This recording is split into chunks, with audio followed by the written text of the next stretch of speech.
We're in. You're on. Right. Time is 4:35, and there being a quorum, I call this monthly meeting to order, December 17th. Public input, I see no one from the public here, so we'll move right to minutes. Entertain a motion to approve the board meeting minutes of November 20th. So moved. Second? Second. Any questions, comments, additions? Call on Ray, because he scrutinizes these things. Nothing. It's okay, all in favor, please say aye. Aye. Opposed, nay, the ayes have it. The Finance Committee meeting of 11:20. Motion for that one? So moved. Second? Second. Any questions, comments? All in favor, please say aye. Aye. I think that was unanimous. And finally, the Personnel Committee meeting of 11:20.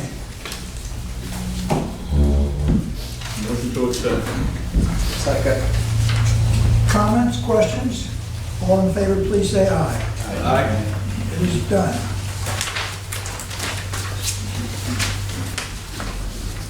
Chairman, you Yes. skipped over the claims one? Oh, I'm sorry. No. Oh, yeah, the Claims Committee. I must have, Will be accepted. it's moved. I'll second. The Claims Committee is done. I don't have Finance. It's a one-pager, mostly blank. Okay, I don't have it here. Anyway, It's over. okay, there it is. Right, okay, it was attached to the other end. Those in favor? Aye.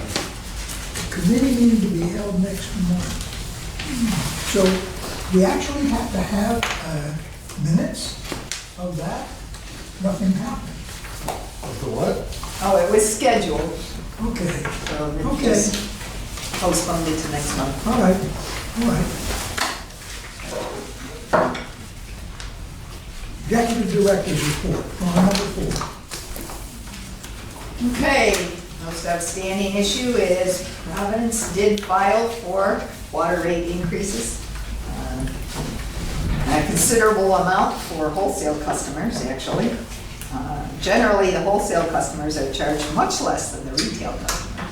They're looking at demand charges, which means they're looking at peak days, charging extra based on demand flows. So we are looking to start working on that project.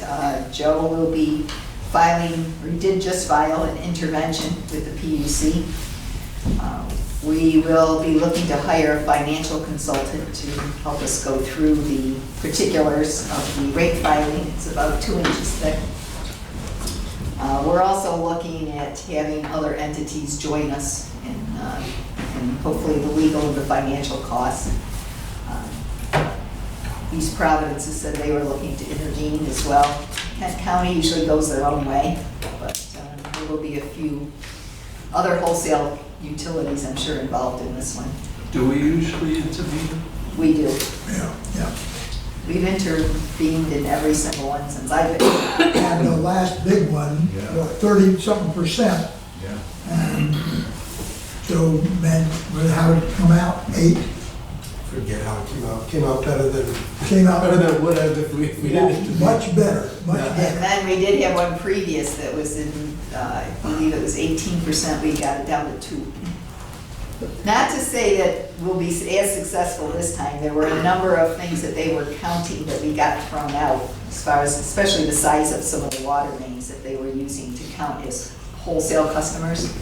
They were including 12-inch mains. We got them to drop the 12-inch and start with 16 for transmission, so that we could not be charged for the 12-inch maintenance, which they have a considerable amount. And that is not in this rate filing either, so they are no longer considering the 12 as part of the wholesale customer. So that was an easy fix in that case. So we haven't gone through it thoroughly yet, but hopefully we'll be able to cut that rate increase back. And we have added funding to our budget for the legal expenses and some additional funding for when the rate increase does go through in about 6 to 7 months time frame.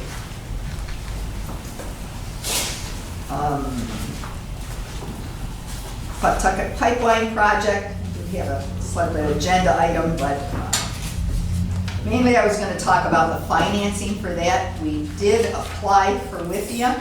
It's a federal loan program. And you'll see this chart. It's blue on top with 5 columns. And this is what our financial advisors put together for other options for funding. Because the more we looked into the WIFIA program, their cost of issuance is extremely high. Mainly they hire $650,000. And we included in that is a $100,000 application fee, which we don't get back if we don't decide to take the WIFIA loan. So comparing this to the infrastructure bank, they will now do a 30-year loan program for us. They used to only do 20-year. So having a 30-year loan program really makes a big difference for us financially. And so comparing both the WIFIA and the infrastructure bank loan total costs, they're almost identical.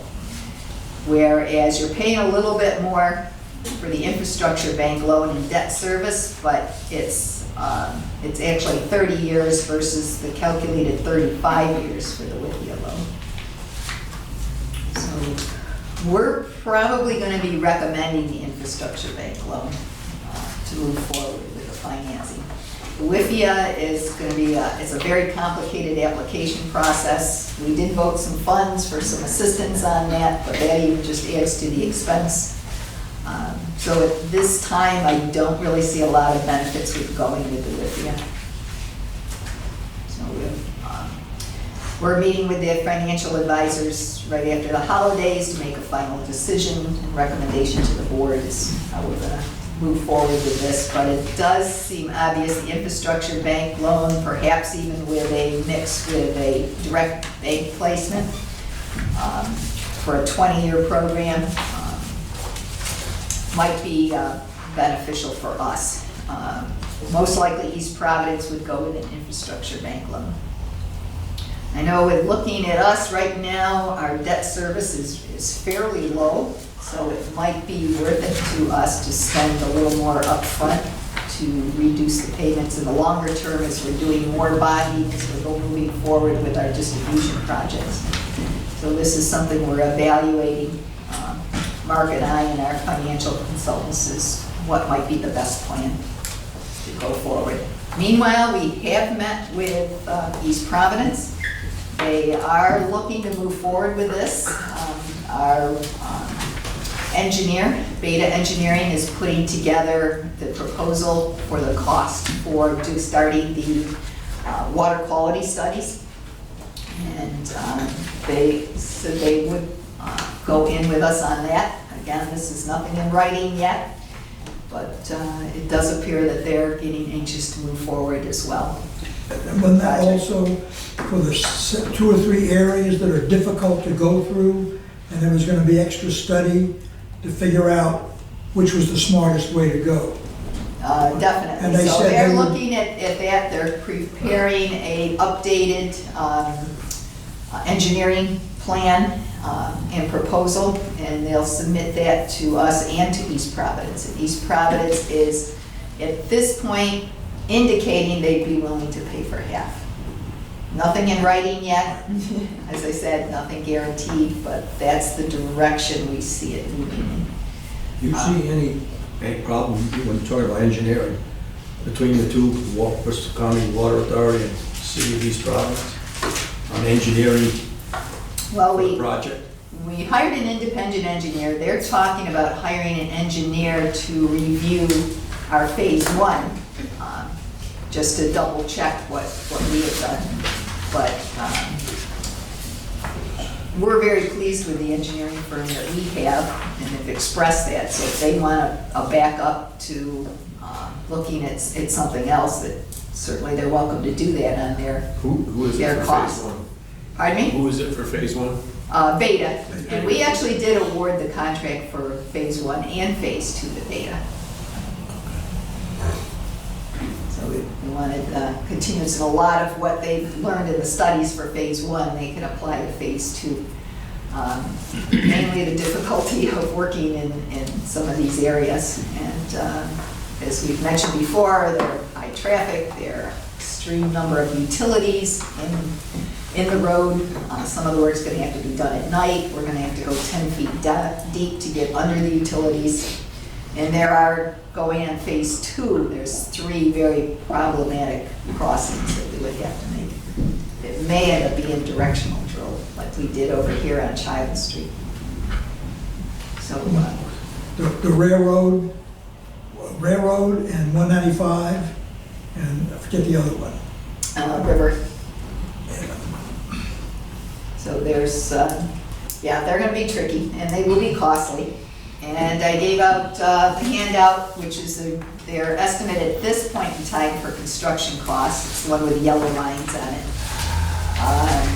For phase 2, they're looking at an estimated $36.5 million, which we would split between us with East Providence as a proposal. But again, look at the contingency. Right now, they've got $6.5 million. Hopefully, a lot of that will be going away when we get more definite information through the engineering design. But if you look at the bottom, you know, $43.5 million. We were originally looking at 27. 27. Yeah, in 2014. We were first did the first study for the project. I do have to say that they were looking at not as complicated a installation as we now know there is, and they were looking at about half the cost per foot, as it is now looking that we'll probably be doing. So just to let you know, we are still moving along. We're still working with East Providence, and phase 1 will be hopefully ready to bid by the end of January. Both these will be 30-inch pipes, No, Is it- our section in phase 1 is a 24, 24. And then the other one is? and the other one is a 30-inch, so it's large enough to trail. It's 5 miles long, and it will supply both East Providence and us.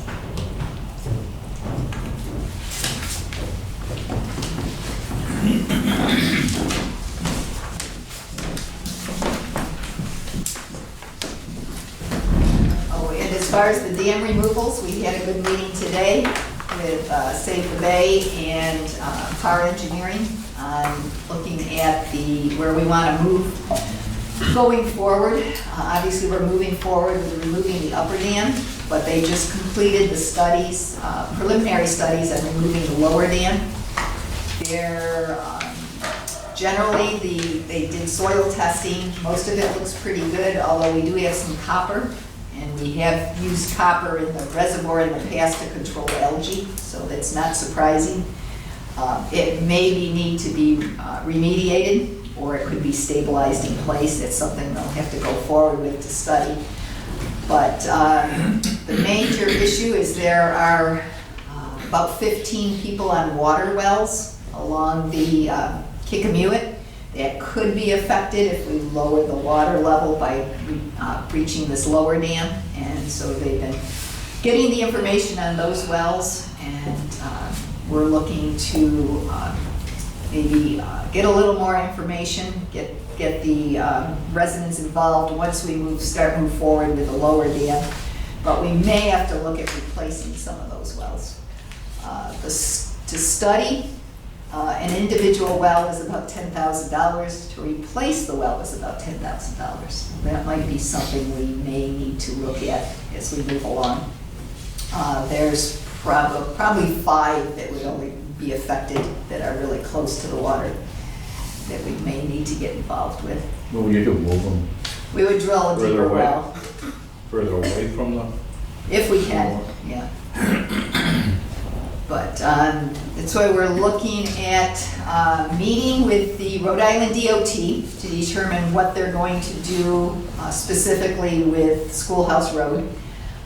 They're looking just to replace the culverts and raise the road. We just got a lot of the inundation studies from Pargo just completed, and they're showing that that bridge may need to be higher than what they're actually planning. So we need to, because the issue is looking at a 10-year storm with a 1-foot storm surge. We're at a 1-foot storm surge normally now, and the water level comes up to 7 feet, which means it comes over this bridge. It's also, DOT was looking to raise the other one to 7 feet. So both Child Street would be flooded and Schoolhouse Road would be flooded.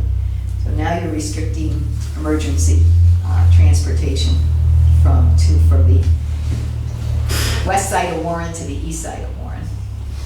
So it's something that needs to be looked at as well. It doesn't involve us, but it is maybe critical for the town. So we're hoping to do, I said, those meetings, get a little more information the first week in January. So we may be coming to the board for a special meeting, say around the 15th of January, because we are also applying for additional funds to finish the studies on the lower dam, and that needs to be submitted by the 24th.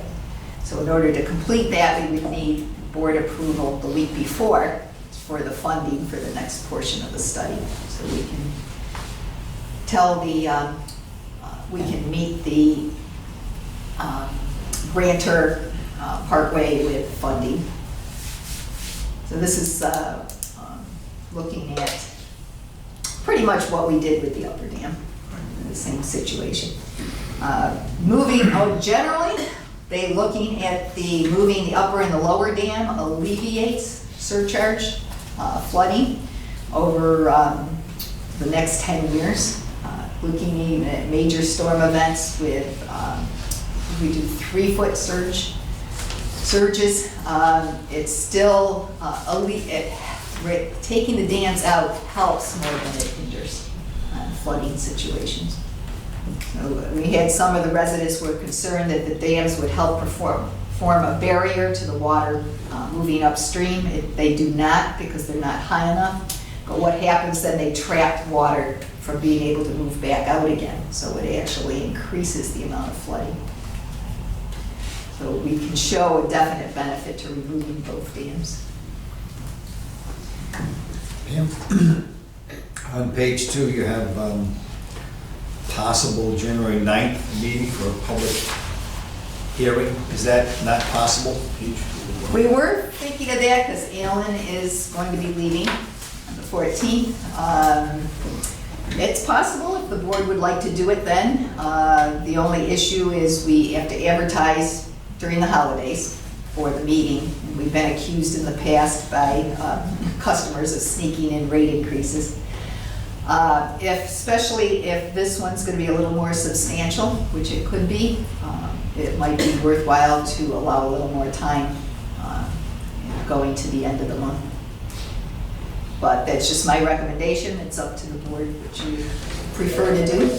Well, were you looking for us to meet on the 15th or the 13th Yes. of January? Around the 15th for just a special meeting on the dam. Unless you want to try and do a full board meeting.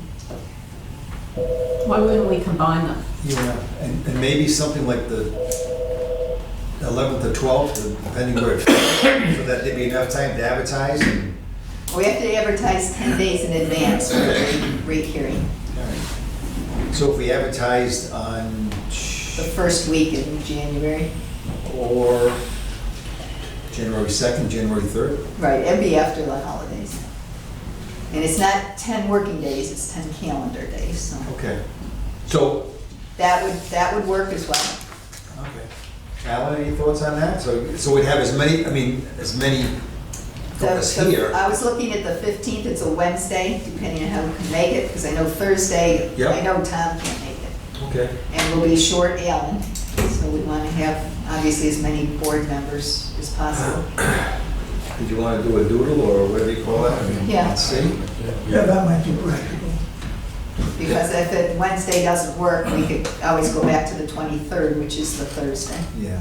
I just like to get Alan here for this and as many as Well, we Alan can. won't be here. No, that's why I'm after saying, that. let's see, the 9th is a Thursday. Thursday, and Alan's leaving, I believe, Tuesday. So maybe the Monday, the 13th? No? If it's possible, just send it out and, Did you do it the night before, Alan? Oh, yes. Before you hit the yes. road? Yeah, I could do that. He's gotta wash his socks.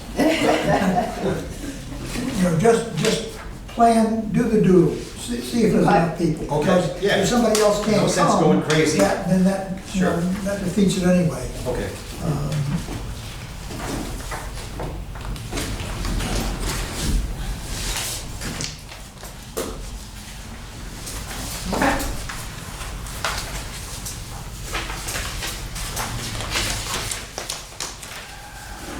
Any questions, comments? On the wells, I'm sorry, if you go and drill somebody a new well, is there a guarantee period on that?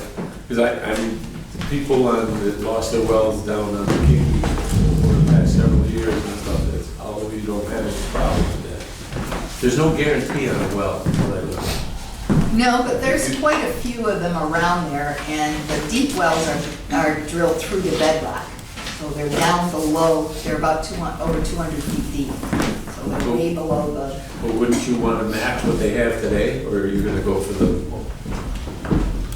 well, it depends on what would, if they have shallow wells, and the Kickamuit, the Kickamuit's not very deep. So say the water table was to drop by 20 feet even, it may affect some of the wells. And that's what the engineers are taking a look at. Well, once you did that, do you guarantee that it's gonna be good for them, or is that just, you have a good running well now and we're out of business? That's why I'm. I don't think you can guarantee anything. Well, that's what happens Yeah. when I see people doing it Yeah. in Bristol, that they get to, somebody comes drills a well for them, they have water, but there's no guarantee that water's gonna be there forever, so if we get it. No, you don't know. Anything can happen. You can have an earthquake Well, and it changes where the water goes. In the situation in Bristol that you're referring to, Bob, what is the response? People say, don't do it? No, they have to, in other words, they have to do it, but I'm just worried that they're gonna come back and say, well, you drilled a well and now it went dry, you gotta give me another one. And it could go on infinitum, or is it just, it's a one-time deal to give them a replacement well, and how not to, Could be like the booster pumps. yeah, something like, you know, where we're not, you're not responsible after the first go at it. You know, Right. you give them back in kind to where they are, and if, you know, like you say, an earthquake or something happens, we're out of the business of drilling wells, that's my point. Are you saying we're better off giving them the money and let them? Well, no, it's just, somebody's gotta drill the well anyhow. But that's what I'm It doesn't make any saying. difference. I'm just saying, maybe pay for it, but you only get one shot at it. Once you're back to where you normally were, and a year from then, 2 years from then, it goes dry again on you, it's not our problem, correct? I'm assuming if we drilled them a new well, we would get them to sign an agreement Yeah. that I relinquishes guess that's continuing what I'm shooting for, responsibility. Gina. Yes. that's- Yeah, we definitely Just do not want yeah, to so be we're responsible. fault-free after the fact. What you get is what you get, and from the time it's finished on, it's not our responsibility. Even if you pay for it, let them hire the person, that'd be okay. Yeah. What's the normal time for if someone drills a well, but they can go back on? I think when they walk away, is what I understand, they're done. You got water They flowing. case it, you got water flowing, and then the day later, the Your work is done. topography changes, somebody drills something over here, or something happens. Then it's, guy's got a dry well again, you know? Okay. Okay. Update on the Pawtucket pipeline design, or have you covered? That's what I just covered. Basically. Yeah, Mark, I'll up here. I know he's itching to Going Christmas shopping. make John happy. Don't want to waste time, I want to jump right in. Financial report from the perspective of... Hold on a second. Resolution on Yeah, resolution of East Providence, the cooperation group, gonna have a resolution we could vote on. I didn't see that in here. I didn't. You did, no, Joe, I think you did finalize that and send it to me. I did. Okay, if you want to go on to the next, I'll bring it up. Okay. Financial report. This is just relative to the October statements were in your board packets. I also sent them out a few weeks ago. I've had a chance to look at those if there's any questions of interest. In October, we had a very robust month, as I indicated. October would be for the quarterly billings of August, September, and October. And we made, revenues were very good. We kind of caught up as well where we stand in the budget for revenues. In September, we were under budget. At the end of October, revenues were a little over 1% over the budget. Usually we're up on that 5 or 6% over budget. So it's a good sign. Early indications of November, again, another good month. I haven't finished those financials yet. Those will be ready probably in about a week, which I'll get them to you as soon as I can. Of note, in addition, on page 9, the dollars bill chart and the gallons delivered. Despite the 4.5% rate increase, dollars are still down 2% versus last year. So which equates to 6.5% without the rate increase. And then that makes sense as gallons delivered on the bottom are down 7%. That reflects the difference between the 4% of the rate increase, 4.5%. We're down 2 in dollars, we're down 7 in gallons. So we're hoping we can make some of that back of all the monies we lost during the leak and the water restrictions. We can make some of that back. Well, isn't part of that because we told people to be careful and not to use extra? Right. Actually, the weekend where we shut down our line and switched to East Providence to do the relining, it was a hot weekend and we were worried, and I know we hit basically the limit. So we put those restrictions in kind of at the last minute for that weekend, and then the weather cooperated with us for the rest of the quarter. So, but it's an interesting year. I've never had a year with all these things happen. See? Makes you want to stay longer, doesn't it? See what the next year is doing. You can tell me about it. It's an interesting year. So, a lot of that goes into, where we look in the budget, so. But any questions on the October statement?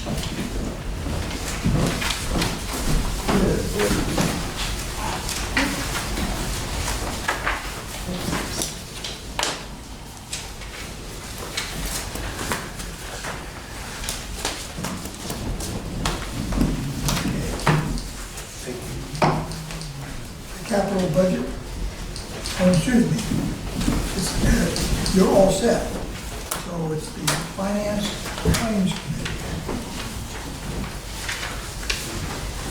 Or can we go back and take care of this resolution?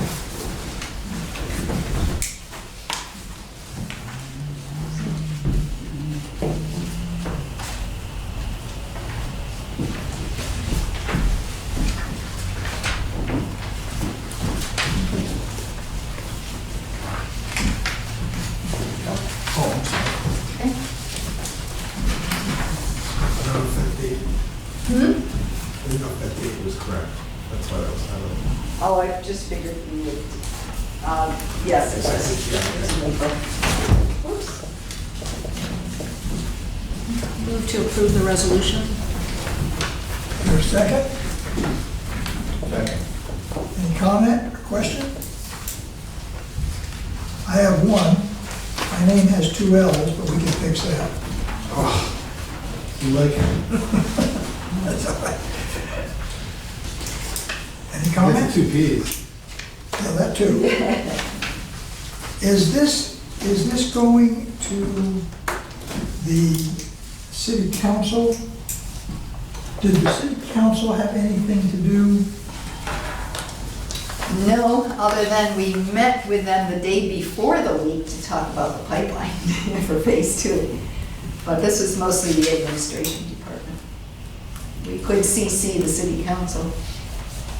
Yeah, I mean, I think it would be, because ultimately, I think we will need the city council's vote to confirm their participation. So I'm hoping that maybe this in some way gets to them as well.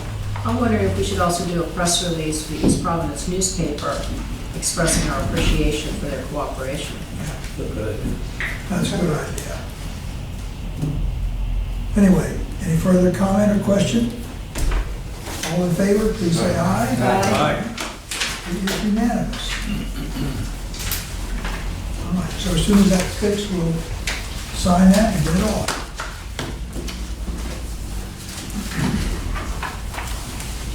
And I think it's also noted there was no upcharge on the water that they supplied to us, correct? Correct. So that's And that was cooperative. to try and establish a precedent to going forward. So they understand that if we were to supply them water, we would not get a surcharge and vice versa for the completion of the next phases of the pipeline as well. I have a question on that. If today's world where they're running their giant 2 mains and we're running the Yes, 30-inch main, are our rates the same coming across? East from Providence? Providence, yes. Yes, they're both the same, so it wouldn't make any difference? No. Okay. No, because Providence's rates for wholesale customers are set by the PUC for all of their wholesale customers. Oh, okay, so they they're don't do it exactly the individually. same. Okay. The work that Joe did in fighting the last one saved us 100,000 and saved them close to 200,000, right? I forget what the I numbers think were. that was roughly, what was the number? And that was in the first year, so Yeah. of course that compounds going forward as well. Okay. Thank you. Okay, Financial Committee, Claims Committee. You were here, I mean, I can talk to it. go to it. Well, I think what they're presenting is right in front of us. The O&M capital budgets for fiscal year 2021. And number 2 would be the financing of the pipeline phase 2. And let me just turn it over to Mark at this point. For any highlights that might be in the budget. Okay, we did, George wasn't here, we did meet yesterday, the committees, and we had some discussions, and I want to just pick up on some of the questions that were asked. I have some handouts. One of them was, I think Alan requested the breakdown of our revenue fund into sections of what that would be, and I'll pass that on. This is what it's anticipated to be at the end of this year.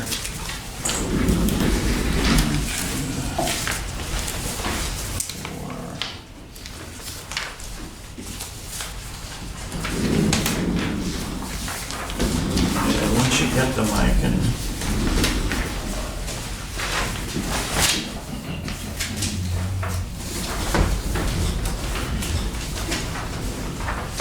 Basically, our revenue fund is what we call an unrestricted trust fund. It's held by the trust company, US Bank, but it's unrestricted. It's basically our money. We can use it for whatever we need. And we built that fund up to, we're looking at, budget-wise, we had said close to 13 million at the end of, well, this year. it'll probably be close to 13 million. The budget's at 12.2. But it'll probably be a little higher than that at the end of the year. We categorize that within that. We've set up an IFR reserve, which at the end of the year, our budget would have 3.73 million. And this is monies that we have earmarked in there for IFR capital projects. And then sometimes we use cash for any of our projects, which we have done. An example would be the installation of the meters. We paid for that out of cash, the installation portion. But any infrastructure project, that money would come out of there. The cash reserve, 1.5 million. We use this we have it earmarked for capital purchases, generally not bonded. So for vehicles, the elevator, we build a garage, things like that, that you can't bond. It's not a main or that type of thing, that it's outside of that. And we also have a stability fund, which we talked about, and we've been funding that every year, and right now we're putting $50,000 more allocated a year into that. And the goal is to bring our operational reserves up to 90 days. The bonds require 60 days. So I have a trust fund that is restricted for about $1.4 million. That's at US Bank. And the sole purpose of that is if something happened and we couldn't produce water or something, that we could pay our bills for 60 days. So Pam and I sat down, we said, it would be nice to build that up to 90 days. So as not, because you use that up and you could be in default of your bonds by not having money available. So the goal is to bring that up to about $1 million on top of the 1.3 we have that's restricted. This would be unrestricted, so this would be our unrestricted portion that would bring us up to 90 days or more. So that's kind of how we break down the revenue fund internally. It's looked at as one number, but we segregate it on our internal reports. Okay. I have another handout which might help. Yesterday we did go over I'm going to break down the O&M budget into looking just at the expense portion, because the revenue portion is flexible to what the rate increase will be. But if we look at just the expense portion of that, I just did some bullet points to highlight the major changes in the budget and why we did certain things.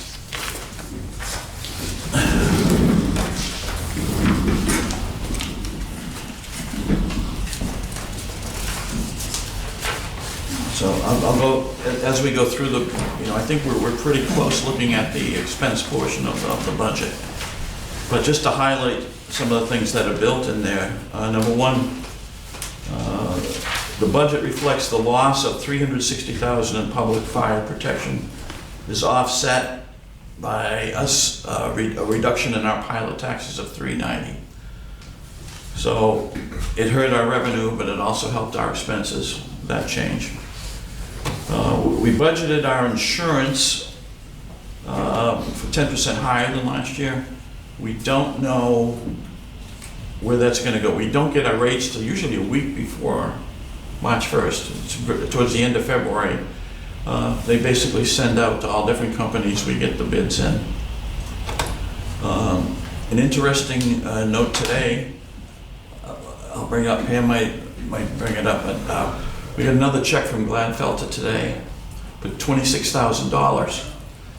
That covered us for Port of Providence lease expense. They billed us that $26,000. So that was a pleasant surprise we got today on that. So that brings up the total of what they've paid us for was loss of water, plus now the lease that Port Providence charged us. So that makes that expense kind of go away. Number 3, we've adjusted our professional fees for attorney for next year based on the Providence water dockets announcement of the 21% increase, possibly. So we've increased the legal expenses up. I think it was from, this is for general work, from 50 to 150,000. Number 4, we added addendum to the maintenance of mains expense of $100,000 to cover us for possible curb-to-curb ordinance in Bristol if we have to pay. We don't know. We may have to eat some of that cost, or if it's not settled, where we're going to go with that. We had it higher. I think we had 300,000, and I think the cost we could look at could be 400,000 in a full year. This was to cover emergency work. This would be cover the curb-to-curb of emergency type work. Yeah, no, I I mean- thought in an emergency you didn't do curb to curb. The ordinance requires you any road cut. Any road cut. But isn't there was a I thought No. there was a paragraph in there that said for emergency digs that you did not have to do curb to curb. No, it was for services. No, yeah, for laterals, that's. Laterals true, are but- another issue which Right. we really can't do anyway. Right, no, but I um, mean for a new drop in, that's what I. For a customer that wants a new service, they originally were gonna require curb to curb, and we said, but now you're charging your own ratepayer. Right, for- but I thought that there was, I gotta go back and read it, but I thought that the thing had the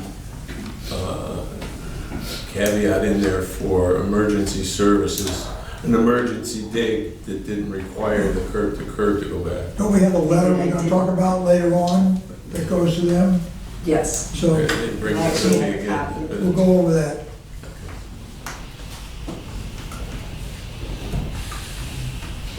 Continue, Marcus. Okay. Okay. Number 5, with the pending increase in the wholesale cost in Providence, we increased the cost of water for the year 10%. Because if it did hit 20%, it would come in halfway through the year, so the impact would be about 10%, which is $225,000. We also added $100,000 in non-recurring expense. So that's, if you look on the budget, it's at the very end of the budget on the 9,000 section, be a one-time thing for the continuing cleaning of the soil contamination at the Hope Street tank site. Number 7, it's going to be an interesting year again next year. We have 8 employees leaving. Some of the budgets, if the pay increases, we anticipate 3%, but we have some overlap coverage of people coming on early. We have people coming in early in the customer service area that they'll work with someone. It takes a couple of months to learn that process, as well as some of the other, my position, Pam's, will have some overlap, basically showing the new person how things work, but that's why some of the payroll increases for total for departments might be higher. If it's 3%, but it might be 7% or something. Well, actually, you're showing administrative salaries up by 10% or $82,000. Okay. So, and my question relates to what you just said, which is several months of training, which I'm assuming indicates there aren't policies and procedures that are written down, so it's passed on word of mouth. Right. We're currently working on a list of a lot of things, all the things we do during a day or a week or a month or a year.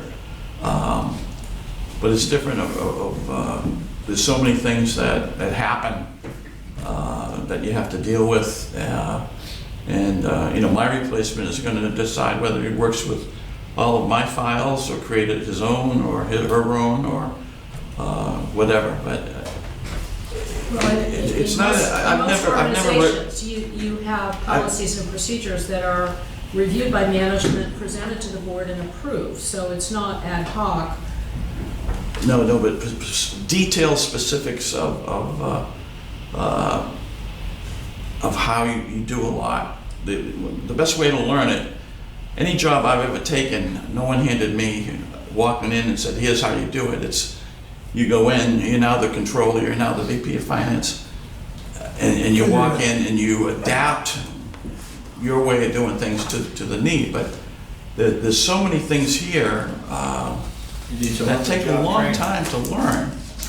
I mean, you just, you can't, customer service, you know, they do have a thing, but every day there's, you know, Joe can attest to this, there's at least 2 or 3, 4 things a day that happen that require to think outside of the normal plan, and things change. So what's the time frame that if a new employee came in? You're saying it would take 3 months, or you're estimating that 3 months would be a break-in time for them? Is that what you're saying? Well, it Depends on the position. depends on the I position. understand. When your budget, I'm debating right now, I'm looking at, say, if I leave July 1st, I would, and I'm rethinking it to based on, do I bring someone on during a real busy period, or do I bring them in during like the summer, work through the summer, and then, you know, so I'm a little flexible, but it probably will be sometime during the next year that I leave. But I've also agreed to come on, like Webb did, my predecessor, came in for a period to come in as a consultant and help through projects, whether it's the audit, writing the MD&A, you know, putting the annual report together, and then in the fall working on budget, rate increase. I mean, it's a pretty busy year across the board. So it's. So Mark, if you got hit by a bus when you leave tonight, if I'm listening to you, we would be at a standstill financially. Well, we talked about the auditors when they come in. You know, one of it. I'm a one-person department. I'd like to have 2, but I'm a one-person department, basically handling all of this. Joe Granata can jump in on some day-to-day things for the short term, but he hasn't, you know, worked in a lot of the other things I do. What program do you use For for the financials and bill paying? For financials, we use a QuickBooks Enterprise 10 user financial, which has proved to work, you know, very well. Reports are custom. You can write custom reports, dollar for dollar. That's probably it's probably the most popular program that's out there right now for small business. And we're a small business. And who uses it? It's a 10 user package, so who else? Right. Who else uses it? I have it. Joe has access to it. Payroll and accounts payable. I have it. We also have engineering has it as far as tracking a lot of the progress, the projects, the A orders. So Randy has it as the IT supervisor. So we probably have 7 probably active people. Pam signed up for it, and I don't know if you, but she has a license on it. I just come and ask Mark. So, from a practical standpoint, if you got hit by a bus, Pam, what would happen? Essentially, Joe would have to jump in on some of the basic stuff that we do on a day-to-day. We'd have to hire somebody that's familiar with our type of business and with QuickBooks. And they have to gradually try and figure out how to take care of the most critical things first, and then start picking up on the other issues. It's not the ideal situation. You certainly want to have somebody in to be trained first. I'm just wondering if we would be better off both procedurally and financially, to hire somebody whose business it is to write policies and procedures, to come in and shadow mark and put together a procedures manual? Because I think you've said this is something that you'd like to have that you don't have. Well, We have we're talked compiling about the that. list of all the things I do, and, It's a lot that you're not gonna be able to pick up from a manual. No. There may be, some of the. It's hard to write things. I mean, routine work you can. just like the review we did just for the WIFIA, going for the new bond, there's all these things that aren't written anywhere. You gotta do the research, you gotta understand how all these things work. Well, that's different from day-to-day procedures. I understand if you're looking at something new like WIFIA, Right. you need to educate yourself on that. But in a financial world, the first of the month you do this, on the 5th you do this, on the 15th you do that. Right, we have a lot of those procedures with accounts payable put in, that we know when we produce, when we pay the sales tax, when we, and I've been working on the staff to take more responsibility, to be able to go in and pull those reports down or export them, whatever. There's a lot that goes on. When I came on, it was a different world because we were on an AS400. It was awkward and bulky and didn't do much.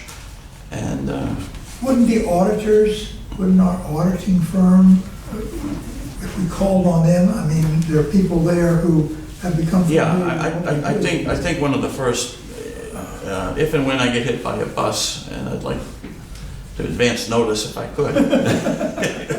You want to make your last call to the auditor? Probably the auditors, after they do it a few years, they have a pretty good understanding of how things work here.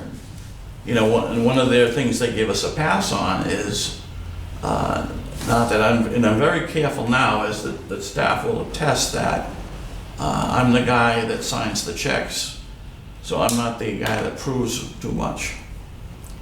And that's one of the things the auditors have always said, that, it's a conflict of approving payment and also writing, cashing the check. So I'm very, whether it's engineering, operations, or I think the only thing Sid has me sign is to buy the toilet paper, that type of thing.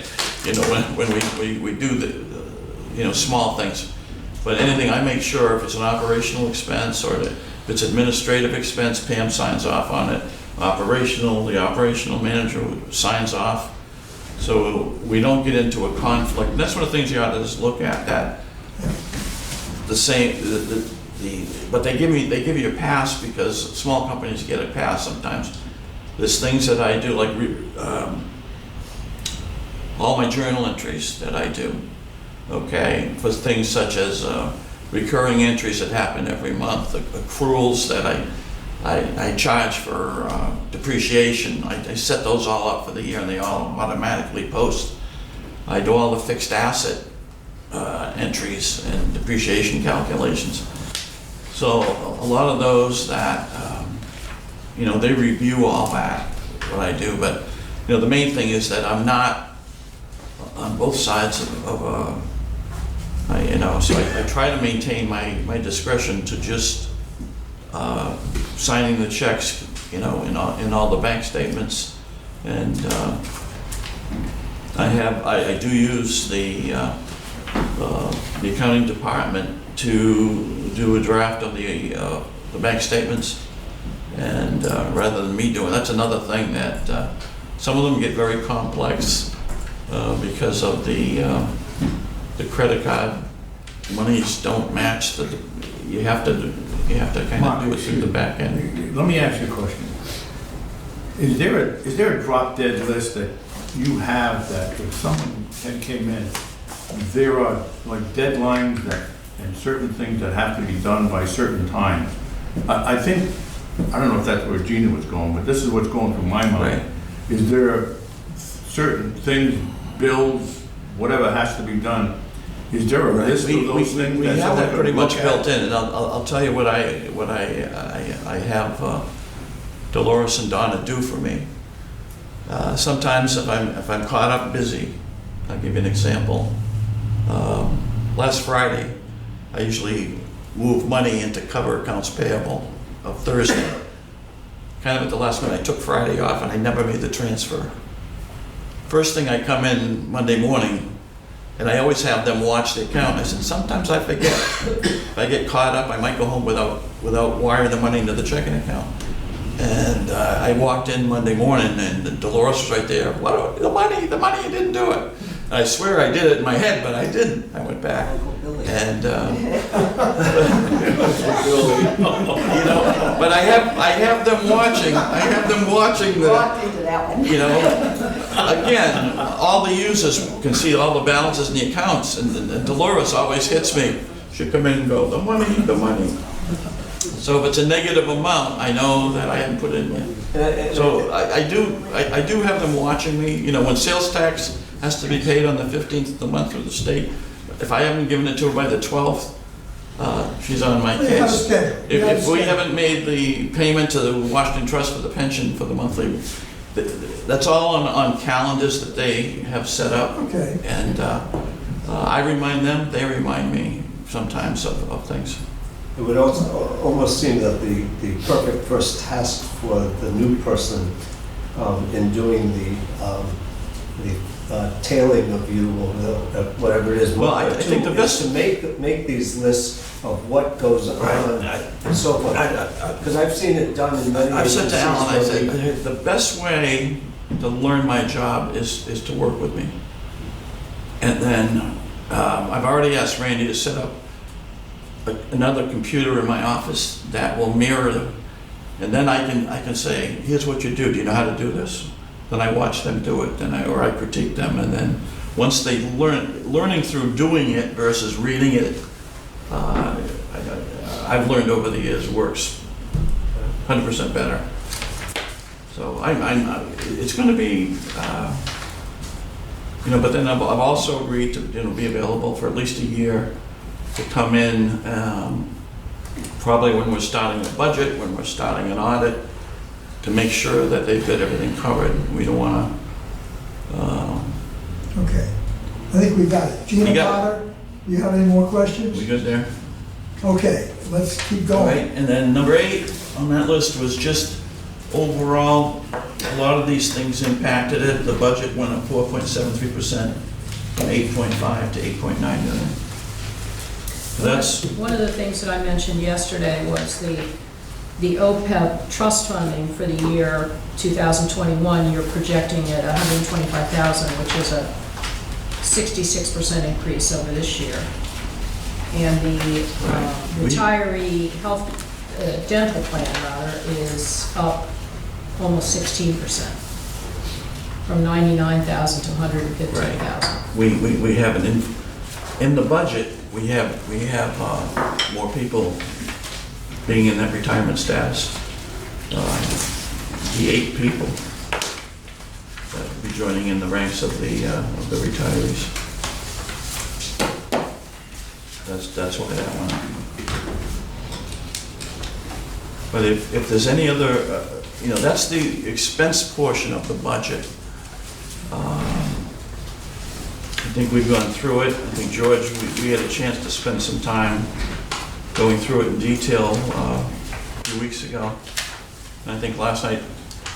But if there's any, you know, I want to separate the expense portion from the rate increase. The rate Right, increase is a right. totally separate animal.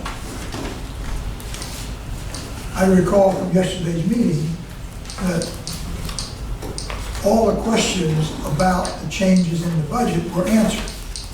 And I had the sense that there was no conflict with what had been presented regarding the budget itself.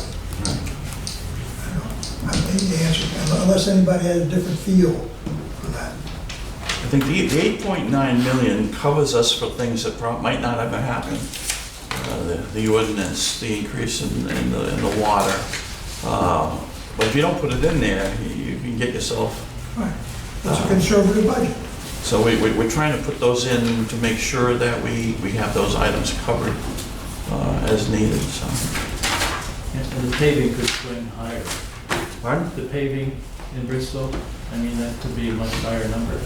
Well, we're looking at just, that 100,000 is just for emergency repairs that happen, maybe leaks.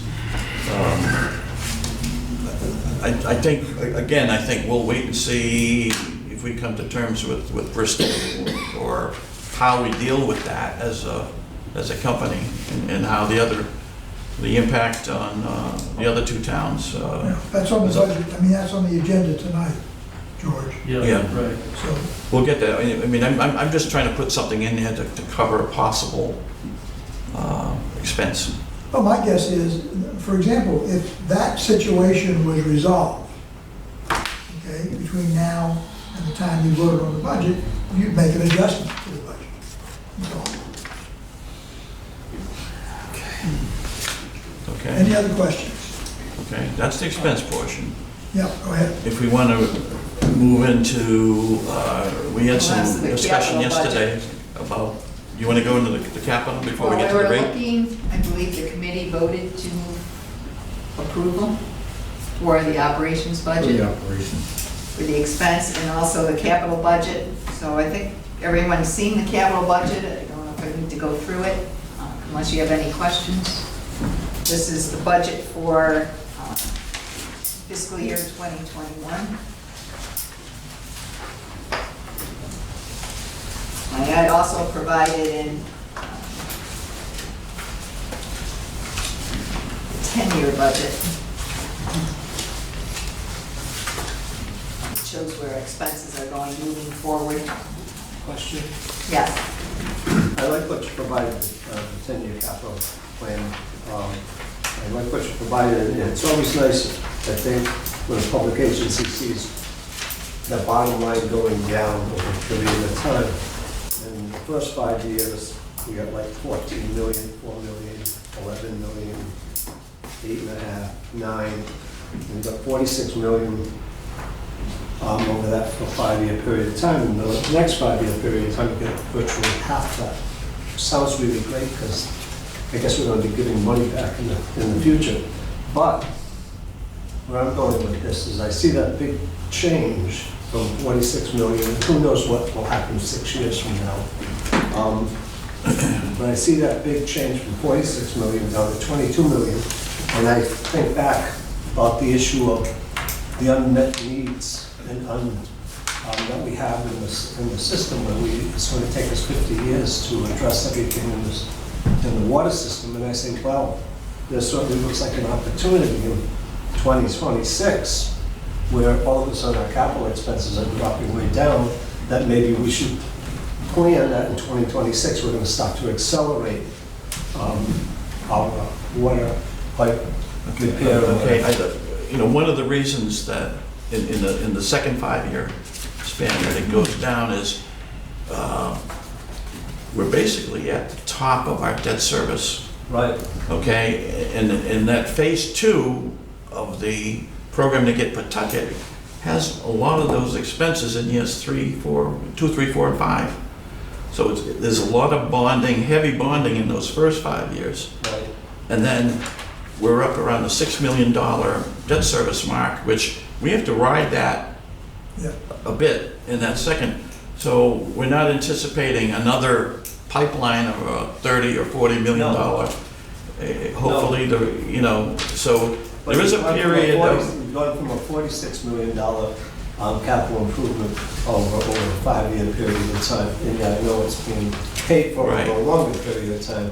And then in the next 5 years, you're only doing like 22 million. Most of our bonds we do are, the one we did last year, we did a slower term, so that would be paid off 10 years from now. We did a 10-year bond through the private Well, issue 5 at a years very low rate. Or 5 years from 2026. So, one of the reasons we did that, that would fall off the cliff Right. 10 years from now, and then after that 10 years, that would take a big chunk off, it would allow us to do more bonding after that. My only point here is that we should be thinking in It's- terms of right. those unmet needs that we Right, have but- out there, that we all agree are out there, and we all say it's going to take us 50 years to do. And I find that But so isn't the hard. limit of what we can do, how much money we can carry I agree, I understand that part of it. And I'm just- and the rule of thumb Mark and I have been using is a 30% debt service compared to your total budget, which is generally what the financial people look at. You don't want to start creeping too high above that 30%. I understand there's a lot more than this, than what I am saying. But I'm pointing out that there's a big change that's occurring here. And that we have a big, huge amount of unmet need out there. And I think we have to be thinking about that. How could we fill it in if it makes us exceed that 30%? I'm saying we need to think about that. No, Okay, the Well, perception We had a long is, discussion at the finance committee yesterday about the fact that given our huge unanticipated expenditure of the pipeline repair, number one, and number two, this capital budget, that what Mark has baked into this budget of a 4% rate increase, I think is totally inadequate because it calls for us to eat into our reserves. yeah, that's why he provided this. we're gonna get to that. Yeah. Yeah, keep going. So, but the perception is it went down one, but if you look, it's still pretty aggressive for those years, for normally what we would spend. If you take out phase two out of the first 5 years, it's probably pretty level. So We it's, have a big unmet need out there. we can only do what, and we're doing a lot more than was done the first 20 years Oh, yes. of the, I think We we used to put more in average how to $1 do million nothing than what we can do. We But average $1 million a year, and then it dropped. Frankly, don't care what you used to do. No, what I'm I saying, it know wasn't what you adequate. used to do, and I It always wasn't thought it was inadequate then. I'm just reminding everybody there's a big unmet need out there. But interestingly enough, there was an extreme public reaction to any kind of an increase. I mean, and our legislators would take us over the coals. Now, what we've been doing with this more aggressive program, nobody says anything. 2 people come to the hearing, but I think the progress that we've made, people see that. Right. And of course, the largest program that we're doing right now, starting, is that used to be 6.8, it's probably a lot more, the 2,900 homes in the high service, 95% of which are in Bristol, to take care of that program. So I think people recognize that, we're not making this money for ourselves, we're not wasting it, we are putting it into the system, and they're willing to pay more. I think they trust us. Yeah.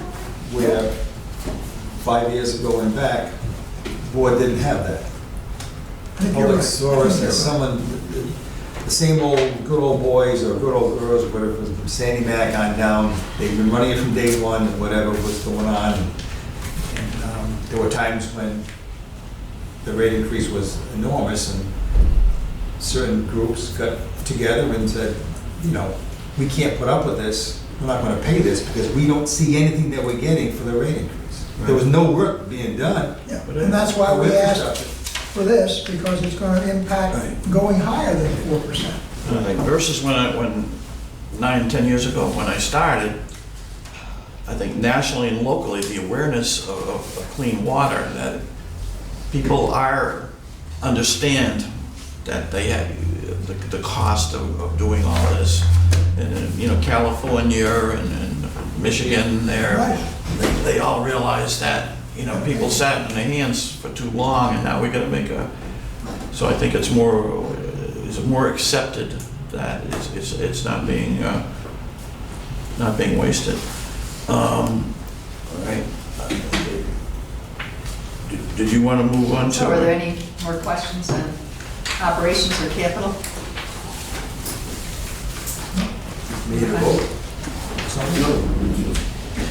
Just a report here. No, it was actually, you can approve them at this point in time, it'd be just the expense side of the operations budget Don't you have to approve the whole budget together? and the capital budget. Yes. I think you have to wait for the whole thing to be together before. Well, as far as the rate increase, that, we has to go to a public hearing, and then it would be approved in the January meeting. or put it in another way, if you approve the O&M budget and the capital budget, then by their reckoning, you would require at least a 4% increase that would cover it.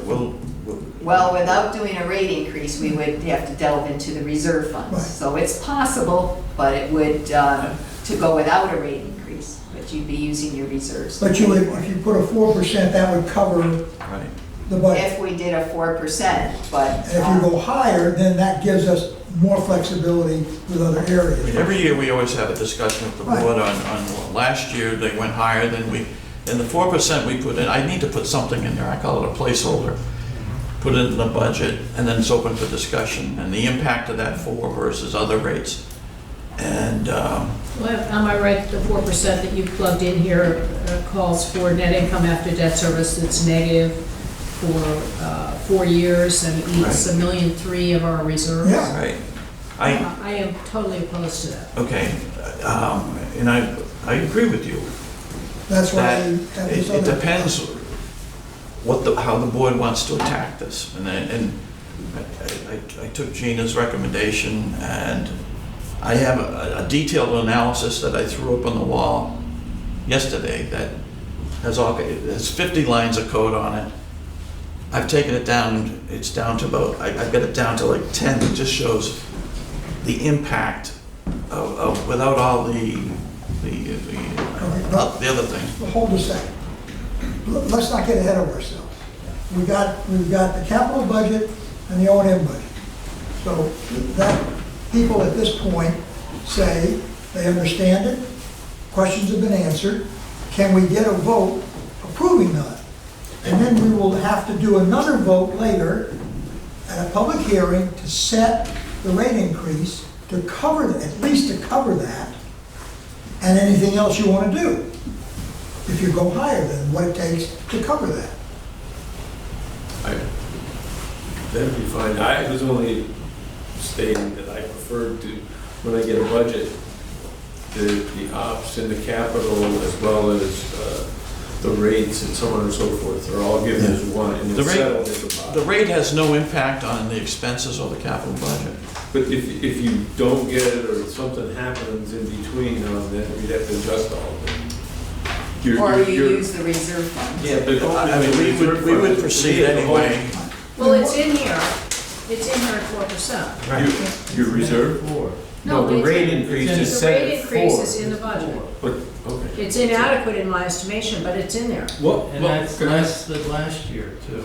In our long-range plan, what was our projected rate increase for this year anyway? I thought it was. 3? We've always, the original rate plan was 4% per year, but that didn't include a lot of the expenses. Yeah, a bunch of things that happen.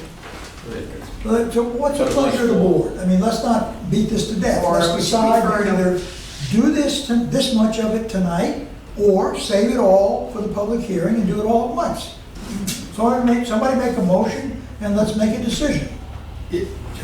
If you don't have to vote on the budget tonight, I would wait to do it with the rate increase because It implies we're it going to do 4%. implies that you're doing 4%. Okay, I would make the motion that we wait until the rate increase has been set and then have a vote on the budget. is there a second? I'll second it. Further discussion? All those in favor? Well, I'm before sorry, go you- ahead. The only point I might make is I have absolutely no problem with the capital budget. Why not? And so I'm comfortable approving the capital budget, but not the operating budget. I'm not comfortable approving the operating budget because the 4% implication in here, personally, I think is irresponsible and way too low. But we could approve the capital budget and then deal with the operating budget later. So it's a preference here, what the board wants to The do. thing I don't want to have happen is the rate increase, there's so much discussion on that, but I don't want at the last minute go back and adjust the expense portion. I think we've talked about of the budget, the 8.9 million, it has nothing to do with the rate increase or whatever. I mean, if there's no increase, we're still going to spend the 8.9. My recollection is that the only changes in the past that we've made to your budget recommendations were the amount of money that we contributed to the pension. We shifted, we We shifted shifted some of to that, okay? the average. rate. And I'm not sure there was anything else that we've ever really changed. Once the questions have been answered, I think that's the only thing that we manipulated at the last minute. No, I think last year, there was a vote to raise the rate to 4.5%, which was different than what was in the. That's correct. What was presented. Well, that was the rate increase, Rate increase, right. not the expense Not the side. expense. We expect that to go on for a while. But I think, help me out. Why not just do it all next month? Okay. I would just do it all at once. Yeah. I Okay. think this is, I think you're kind of. Well, we got a motion on the floor. We're drifting. We got a motion on the floor to save it all at once. No further discussion. All those in favor say aye. Aye. Done. So it's at the Do public we need hearing. a supermajority for rate increase? Yes. Yes. So we need, 6. we can't have a lot of people off on vacation. We need 6 votes, at least one One from from each every town. town. Where we're looking at the possibility of Monday before Alan leaves on the Okay. 13th. And you want to go through the rate increase analysis at this point? Yeah, I think at least we can leave something to think about. Yeah, please, Of the please. different options.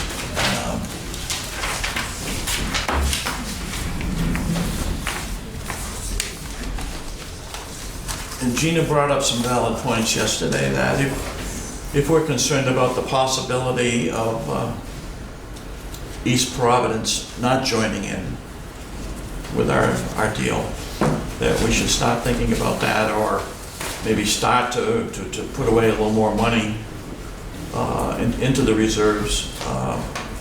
You might want to indicate what we talked about yesterday in terms of the total cost Right. if they don't pay 50%. Right. Right. This is a slimmed down version of what we did with the Finance Committee yesterday. But you can see, we do have 10 years here. This is the current year right here that we're ending. A year ago, we predicted the debt service at the end of the year would be 8.8, and we're at 8.6 now. So we're very accurate to a lot of these things in the budget, okay? And if we look at down here, this is all our bonding and future bonding. We just did an $18 million bond, of which it looks like we're spending $6 million in this year, most of that to cover for the PVC lining of the pipeline, and some other work. So I've split that bond into basically $6 million under the current year. 12 million of that would be available in FY 2021, which is just about what Pam has in there for her bonding in the capital budget. So we're pretty well set for this next fiscal year on bonding. And then I took Pam's total of 56, 57 million in bonding of her requirements, and basically took a loan every other year for the course of the 10 years out here to the total of the 10-year $56.5 million. And it's, as Juan had pointed out, it is softer in the second years than this. And what I did for a rate, I took a blended rate of the infrastructure bank at 30 years with the private issue at 20 years. So it's a blended 25-year rate of borrowing. Lord knows what the rates are going to be 5-10 years from now. But I think taking that blend of those two options gave me a debt service for a $13 million in FY22, $15 million in FY24, then an 8.5 and an 8 in the second half of the 10 years. So I built that debt service. I created a debt service 10-year forecast, of which we can see right here. Our debt service basically jumps from right here 1.9 million this year, jumps to 3.3 with the new Chase loan, and then it builds up every 2 years. It goes up a little bit, 4.9, And then we go into the second phase, 5.3, 5.3, 5.3, and it ends up just under $6 million. And I gotta expand this category a little bit. Okay. So that establishes what our debt service is. We relate to that what our revenues are gonna be, what our expenses are anticipated to be. I put a placeholder of 4%, and the 4.73% is what's in my budget, which gives us the 8.9 for expenses, which gives us $4.5 million of net income after expenses. You take the debt service out, and then you have basically 1.2 million to flow down into our reserve account or use cash for projects. Next year, Pam has 720,000 and used an IFR, and 895 to be used for other cash projects, which would bring our revenue fund at the end of the year to 11.8. But you see the big drop in debt service ratio from 8.8 to 5.6. And just to reiterate, this assumes that East Providence is going to pick up half of the cost. This assumes that. So this is a best case scenario. This would be a best case scenario, but there are definite concerns. Phase 2, yeah. Phase 2 bonds are further out. Right. So what I've done is I've covered everything Pam has planned for 10 years. And there's basically 4% across the board, but there are concerns. As we get into the second half, you can see even at year 5, ratio is down to 2.3. And then it gets very close to that 1.25. A little thing could knock it off. Gina made a point that, there are options that we could go with the 4 and in a year from now see what happens. I know Gina would like to see us to hit something in the 10 range, which would be fine. And I can show you real quick. Well, the other thing too, Mark, that was pointed out is the net income after debt service. As you see, it goes negative for the next Right, which means we're using years. our reserves to pay our debt service. Right. Okay. When does your bond rating change if you go into your reserve? Well, here, I'll show you what I can do. Let's consider this kind of 4% might be the low end. If we look at, Gina made a good point about a 10% and the impact on that. And it makes a big impact. Let me show you what 10% does. Let me tell you my logic for it, because that was at Yeah. our 2-person finance committee meeting, and that is, we do not know if East Providence is going to go ahead with this. They're making positive noises. They've made positive noises in the past. I don't want us to lock ourselves into a rate increase that is inadequate, to go down 1, 2, or 3 years from now and find out they're not going ahead, and we just swallowed a big unbudgeted expense to repair the pipeline today. Okay. And I think the beauty of the planning that we do, while it goes out 10 years, 20 years, what have you, is we look at it every year. So it's not like we set a plan and then we're locked in. We look at it every year, and because things change, so we can modify it. But I agree with Gina. We've got to be very careful.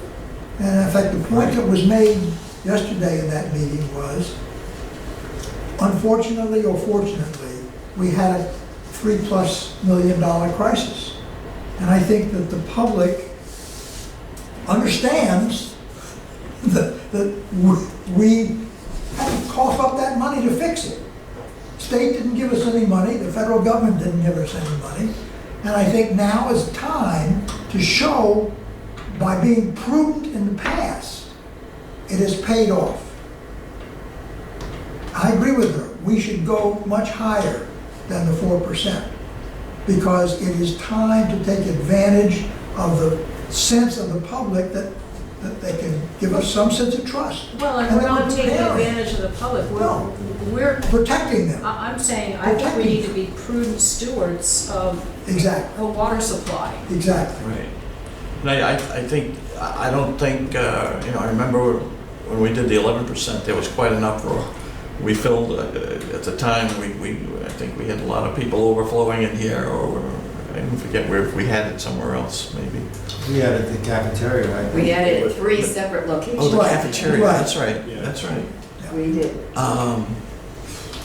But the times changed, and I Right. think with this situation that we've just gone through, it's a perfect time to be able to explain, here's how we protected you, here's how we want to protect you, this is why we're doing this. Well, and to Ron's point, looking at our infrastructure, which was underinvested in for years and years, and looking at a 50-year cycle to fix it, I think is too conservative.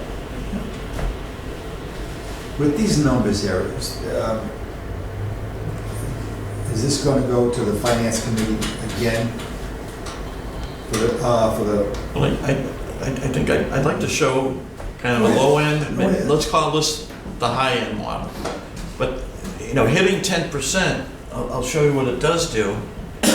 It keeps that debt service ratio basically 3 and above, basically for those 10 years. Not down to that critical. It also maintains our reserve account in the $8, $9, $10 million range. What if you did 8 and 8 for 2 years running? All right. I did another model. I mean, you can play with this all the time. But maybe to soften the 10, I did a 765, okay? 765. Okay. Again, 7 doesn't, the perception of 7 isn't as bad as 10, but it, over those 3 years and then mellowing out to a 4, again, debt ratio is in the 3 range, and then in the second half, It stays at 3. it stays close to 3, Yeah. a little bit under. it's actually higher. Yeah, the tail. Okay, so Is 3 sufficient to make us look favorable in terms of bonding, or do we need to be higher? I mean, 3 is pretty good. Yeah. 3 is considering good. 1.25 Higher is is better. 3 is pretty good, and our bonding, our biggest risk on bonding is going to be for the phase 2, of where we need, that's the big bucks, we need to get the best rate we can, Absolutely. and we'll be up on that 4 or 5 range. So that's 2 years from now. Yeah, 2 or 3 years. But I repeat, I don't want to assume that East Providence is gonna go forward, because we've seen this movie before. Okay, all right, so And if they don't, your picture is very, very different. I think, I'm not sure everybody's going to have the same feeling on it, but I think for us to think about till the next meeting, 4 on the low end to get us through this year, then we might know more. Or do we go with? Would it make sense to go back to the finance committee before the next meeting Yes. and work over half a dozen different scenarios? Right. And let the finance committee come up with what would seem to be the best, or give us a couple of choices. Otherwise, we're gonna sit here and debate this thing ad nauseum and not even be sure at that point that we're doing the right thing. Well, actually, I don't think. this is kind of it. Well, Yeah, I don't think it's gonna make a difference. I don't know. I think Well, if you're ready- we've got the I'm 3 starting to agree choices. with Gina, I think it's better to bite that bullet now. I think we bite the bullet. I mean, my vote would be 10% next year, and at the end of 12 months, we should know if East Providence is going forward or not. but we won't, because we will not have done the design for 2 years. Then 2 years. Well, Okay. we are going to put the proposal before them and Yeah. get them to contribute to the design. Okay, so. And we'll know a little more. Maybe we will know. Yeah, But it won't be definitely. definitive. Maybe we will. But as Alan points out, this is not a decision that we're making for the next 20 years. This is a decision for next year. And it's a protected one, prudent one. My take is that pipeline break gives us the opportunity to have a one-of change, but I'd like to get below 10%, which might be 9%, just for the retail marketability of, 29.95, et cetera. 10 is going to attract, to me, would attract a little more attention than 9. Well, I think Providence, what's their residential rate increase? 15.7. All right, so Providence is going 15%. So 10 is not, and Newport's had high rates, but What happened last year?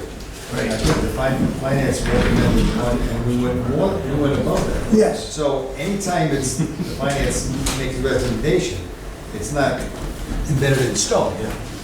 remember too, to keep revenue neutrality, that 4.5% basically gave us less money than we had the year before. That'd be a good, that'd be a good figure to show if that's been a trend where the Well, we last year and the years before, the rate increase really hasn't done anything except keep our heads above water, right, if at that level, right. would show that And we it's have always to. A lot of things happened this year too. That's all it was designed to do.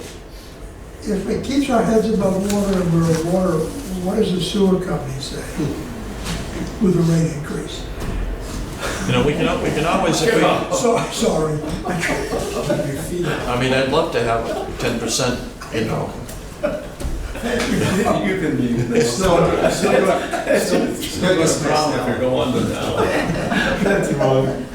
Packy bags. but again, like Alan made a good point, we do review this every year, so Yeah. the 10 years isn't set in stone, it's just 1 year that we're working. If we could do 10, and I think approach it And with some actually, real, bullet points to the public. Yes, These are just kind of what I had. here's what we've been doing, and here's what we gotta do, and You here's know, what do we're that, protecting. stress the $3 million unexpected this year, and Isn't that gonna end up closer to 4 by the yes, time total Finish it overall, all? yeah, close to 4 with the, including the leak we, portion. maintenance and finishing off? yeah, Yeah, Yeah, so, I mean, it's close to 4. so I think it's hard. It See, would I be- think we need to do what is right and what is prudent, not what is good public relations. I agree with you.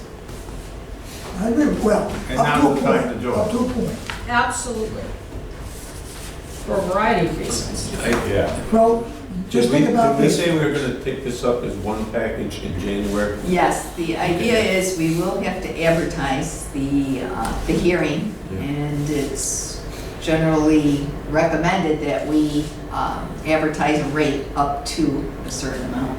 Keep So we in could mind, say up to 10. Maybe Up we to say up to 12. 12. Is that how we Or work? 15, and then Yes. settle at 10. That'll get people, Is that yeah. how we said, the rate increase up to, maybe not a number? I can tell you this, if you come into a Depends if the meeting, impeachment thing's still going on. if you come into a hearing, Yeah, but I think it please, was the way we one advertise. meeting. If you come into a rate hearing and you are essentially coming from 9 different directions on what the solution is, you're going to lose the public. You gotta come into this meeting, that's why I suggest the finance committee reconvene before and come up with a couple of options for us. Otherwise, we're gonna tear ourselves apart, okay? Arguing over We every need to be little detail. unified at that We hearing. need to have, I'm not saying you gotta toe the line. I'm saying you need to pull yourselves together. That's why the finance They committee. don't have to be unified, and they do not have to be unified before. But No, the Mark, hearing is, Mark, go ahead. Mark, please. Please. They do not have to be unified. They certainly don't have to be unified before the meeting. No, that's why I said that the finance committee should give us some options, rather than just saying, here it is, guys, what do you wanna I do? just want to be very clear for the record, though, I that think we have the 3 basic options. I don't Yes. see anything nothing wrong with different presenting coming up. options for the Yes. finance committee. I just Yeah. want to. Well, but George didn't have a chance to participate in that. So, Yeah, as I recall last year, I mean, the finance committee presented the rate of 4.5%, which was the maximum possible rate. And it might have been higher, but I noticed it gone out that 4.5 is going to be the top. I've already spoken to Pam about the top in the notice that goes out should be way, way higher. Yes. So the finance committee has room to Because at that time, there was an agreement initially to go to the 4.5, and I presented my thoughts about it, and the vote did go that way. But I think here we should give ourselves a lot of leeway and also give some consideration into future years, maybe, 8765 out just to see what the impact would be. Maybe the people here understand what that impact would be. I don't, because I'd have to see the numbers. But I think I like your idea of the finance committee is going back and looking at it and coming to the board with their recommendations. I think it'll make the task easier for the board if they have a couple of options. My sense is, as everybody has said, the community, especially in Barrington, is agreeable to whatever is necessary to continue the work that we've done. And there's a lot of good feeling, and as you said, I don't think anybody, or maybe a couple of people came in last year to complain about the 4.5, but nobody that I know of No. did that. I I don't see recall what's going anybody on. coming into meetings to talk about a higher rate. I think there's a good opportunity to maximize the type of rate we need to get the job done. Looking forward. Okay, so we're gonna take care of the whole thing next month, and we'll have the finance committee set up just before, even if they're just fine tuning, and have a report, and the board takes it from that point. At least it gives us a solid starting point. I think that's important when you get into a public hearing. I know last year where we put in up to a certain level, the question was, do we need to do that at the rate hearing? I can't recall why we did that last year. I know We we put always it in, do. and I think Yeah, after, that's after the fact, we kind of said, why, Well, I- do you, Well- I think in a general, you have to let the Yeah. customer know, at least a general idea of what you're intending to do, I mean, because it's a public hearing. I know it was always required with the PUC. it's kind of hard. because it's right, when you do If put I- it in, you're tied to that. Right, if I prepare a notice for a PUC filing, we've already decided, the people who are putting together the rate filing, whatever board it is, has already decided that's what they want to ask for. I can take a look at our legislation, but I don't think you need to put what it's going to be. I don't think you even need to have a public hearing. Yeah, but we voted Oh, to they do did it. change that? We voted to do it. Yeah, but we didn't have to. We didn't have to We do it. didn't have to. But That's we what- have voted that to have changed. public hearings Right. for rate increases. Yeah, we didn't have to. We didn't do that I think it is in before we our. were here. new- It probably changed in that last. I think it was in the I do legislation too. that was changed. I will take a look at this with Pam. I don't think that we need to put The number. But you don't want the public backlash after saying, oh, we thought it wasn't gonna be that big after the fact. Yeah, it's kind of a.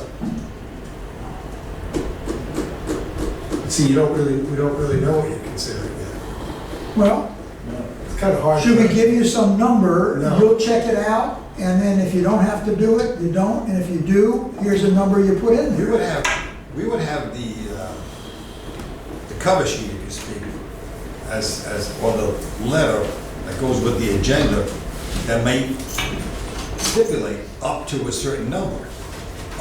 We always did the advertisement to a certain number. Correct. And I'm pretty sure that was in the, last year we were having the same debate as to whether we should or didn't have to. Yeah, And Joe came up You with, can always say not to exceed 10%. that's what I'm well, saying. that's what we did. Yeah. So the public has an idea what he's talking about. Discussion we had last year. Yes. So I would make it 12 and a half. You do It's whatever. not to exceed 4.5 last year. I would say not to exceed 12 and a half. And that way, we have plenty of leeway, we'll consider everything, and We advertised for 15. Yeah, so It's not with the Providence rate, 15, tell them that's when it's gonna go up. you do need a public hearing, and it just says that notice of the hearing shall be advertised. So, That's it. yeah, I mean, you don't really, I wouldn't just say, hey, we're having a public hearing. No, So you I want to think say, we're having a public hearing to examine and vote on the rate increase for the next fiscal year 20. somehow I think you need to have a number in there. I think you need to Well, if have we're a gonna put a number. number, why don't we put in not to exceed 15%? I mean, I'm not against that, because if someone wants to come, that's a perfect opportunity to explain to them, as much as we're explaining to ourselves, why the rate we vote on is appropriate. And I would recommend that we have 1 or 2 pages of bullet talking points to speak Oh, to yeah. why we feel we need this rate increase. Or we always do, we have to do the hearing. Yes. We usually go Yeah. through it. You start that the with Public a- hearing. You wanna turn the light on? We're done. Okay. We got the middle. One thing, if I may say, one thing I don't want to do is just put a number up there that everybody's going to be scratching their heads and says, what the hell is going on now? Where if we're not thinking 15, we don't want to put 15. So maybe whatever the finance company presents to us, you know, on a majority vote, maybe go something, whatever that number is. I'm not looking for it now, but In other words, you're suggesting we advertise with no number? That we're just Well, if going to you're do not- a hearing for a rate increase? well, what I'm saying is this, why advertise up to 15 if no one is thinking about it? You have people lined up here and You know, I can say we're entertaining. There's two sides to this. You Yeah. don't want to spark a panic. Correct. For a number that, I don't think it's required that you put a number in. okay, It's clearly not. It's a question of, someone's gonna knock on your door, or make a phone call, Pam, and say, what are you guys thinking of? As far as the number, what are you gonna say? I have no idea. Well, we're, it's up to Well, the we've been board. discussing The board's it, right? reviewing possible options. There's no decision made. Okay. I totally agree with Joe, because I think at least in my community, the public knows that we're gonna make good decisions. And I don't think they necessarily have to know what the number is or even the range. I think they have the confidence that this group is gonna make a good decision.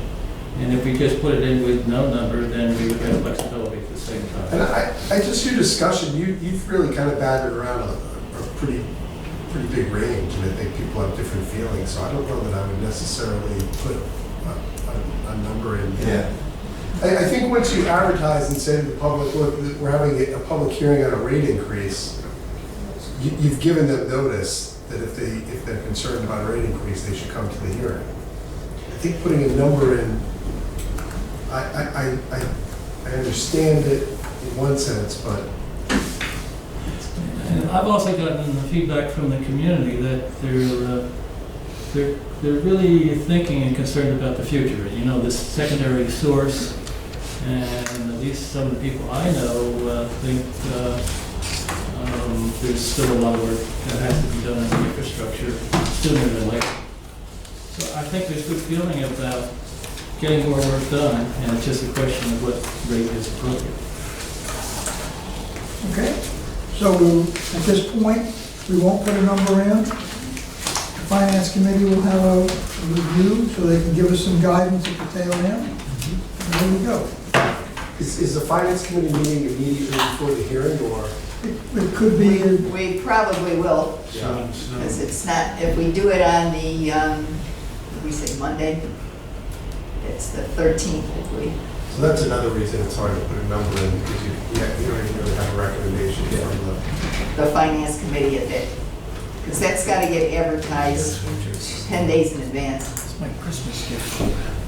For the rate, yeah. the 14th. yeah, the 13th is the right. The 30th, What? for the 9th, or the 13th? The 13th is the Now we're second- looking at the Monday. Second Monday. It's the second Monday. Oh, at least 10, I'm At sorry. least 10, yeah. So we could, It might have been 14, but I thought it was changed to But 10 no, on not, the last one. at least 10, but not more than 14. Yep. Okay, so we could have a meeting on the 13th. We're gonna doodle that, we're gonna do it, We'll we'll see do what's, that. see, make sure we have enough people. yeah. All right, so we got a couple of things in the air. You better have your replacement broken in for that meeting. Okay, we ready to move on? Personnel Committee? Policy. Mr. Chairman. Let's see, what do we got here? Personnel. Yes, we got, let's get this over with, quick. We met, and it's a unanimous recommendation of the policy committee at the OPEB, the new management hirees, that we go the 5 and 5% contribution That was for all management for all management. on a 457. The 457 was 7% recommendation. For new employees, New. just to separate the two. This is an item number 2 on the first page, John? Where it's listed. Two items, we have item 1 and item 2.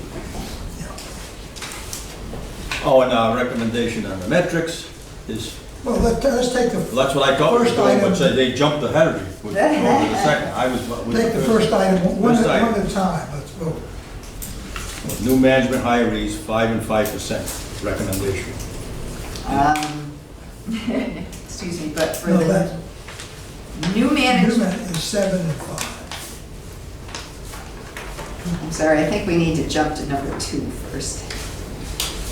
The recommendation is to go to a 5% with a 5% matching contribution on the 457B for Oh, okay, I all got them back. management employees.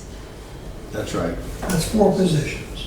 No, No, that's for all the, Oh, that's oh, wrong. you're right, it's the number of, there's 6 positions that are on the 457 plan at this point. okay, that's 6 positions, not 4. Correct. Okay, And going forward for any new hires. so we're increasing the matching portion by 2%. Yeah, so what is said here is confusing. I recommend the BCWA increase the contribution to 5%. It is at 5%. You're increasing the match from 3 to 5. Right. 5 to 5%. It should say that. Okay, that's why I asked if this was. It's badly written. It's inaccurate, actually. All right, so let's get a motion for that. So moved. Okay, second? Second. Further discussion? So let me just clarify, we're voting on the match, we're not voting on the OPEB. Correct. At this point, Even though further on here, it talks about OPEB. Yes, that's next. all right, so right now, it's to go from 5 and a 3 match to 5 and a 5 match. Further discussion, all those in favor, please say aye. Aye. Any opposed, nays? It's unanimous. Now, the next one is for 5 top management hires over the next couple of years. This has been explained in the past. Let's get a motion so we can get this discussed. I move that we not approve continuing OPEB medical benefits for new management personnel. Well, that's included in that motion. Actually, the The motion would say to go to 7% and 5 and no OPEB. If you look up at the top of that, oh, excuse me, this sheet here, we didn't go with the, right up near the top there, Well, it's, it seems to me there are several alternatives. One is you continue at 5 yeah, with no OPEB. You go to 7 with no OPEB. Or you have an OPEB. the recommendation The for the recommendation of committee. the policy committee is 5 and 5. No, and then for I don't the think you're right. OPEB, 7 and 5 and no OPEB. You just voted on them. We just voted on 5 and 5. and then we were talking Okay, about, then, okay, John, the new employees coming in would get an additional 2% in lieu of. right, but when I said the 5 and 5, you said 7. That's what threw me off. Sorry. We were talking about the original, Yes. and you said 7, but 7% is what we recommended for the contribution. The second, In lieu of employees of having OPEB. and no OPEB. This is for the new management employees over the Yes, next in 2 lieu of years. OPEB. Yeah, No OPEB, but it would be a 7% base and a 5% match. So moved. Yes. Okay? Further discussion. And this is now, this eliminates OPEB for that new group, but it gives them more in the base to compensate. Was one of the considerations a higher starting salary? We discussed what would happen if you can't find anybody, and we said ultimately, whatever it is, you have to bite the bullet, or you gotta do something. But this was a way, based on what Pam has said about what's going on in the industry, the technical requirements and the scarcity of people who are in that field. So what you're suggesting is that instead of eliminating OPEB for management employees, you're increasing the match to 7%. No, the base to 7. To 7? eliminate for new hires, we would eliminate OPEB and provide an extra 2% for the OPEB. And a 5% match. Well, Look at this. what this says, it's recommended that a 2% increase to the OPEB match That brings it to 5. be added. But Excuse me. if you're eliminating OPEB for new employees, you're not increasing the OPEB match. That's why I'm confused. You're increasing the 457 to make up for the fact you're not providing them with OPEB, if I'm understanding correctly. I guess what happened is the committee was more looking at this and talking rather than looking at the written stuff. Memo confusing. Yeah, the memo was The memo confusing. is But not This only this is confusing, what the committee was looking at when they well, I had. think the committee needs Yeah, to but we need to provide put words us for with First something item. we can understand to vote on. Yeah. I don't think this is from the committee, this is from Pam. Well, I don't know, we weren't confused when we had the discussion, so. No, I don't understand, it was very simple. What I recommended was a 2% increase in the OPEB match be added for an incentive for new management employees. I had also recommended that there be a 2% increase across the board for all management employees. That went from 5.3 to So with the 5.5. way the chart reads, as we made up the chart with those costs, we're now at 5 and 3. We're recommending all management employees on the 457 go to a 5 and 5. Which we just approved.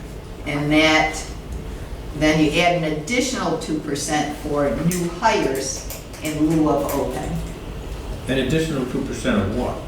Base. of their Base base salary. contribution. Yes, The base pay. their base pay. I'd like to recommend we defer this and we have a memo that says what we're being asked to vote on, because this says, it is recommended that a 2% increase to the OPEB match be added for incentive for new management personnel.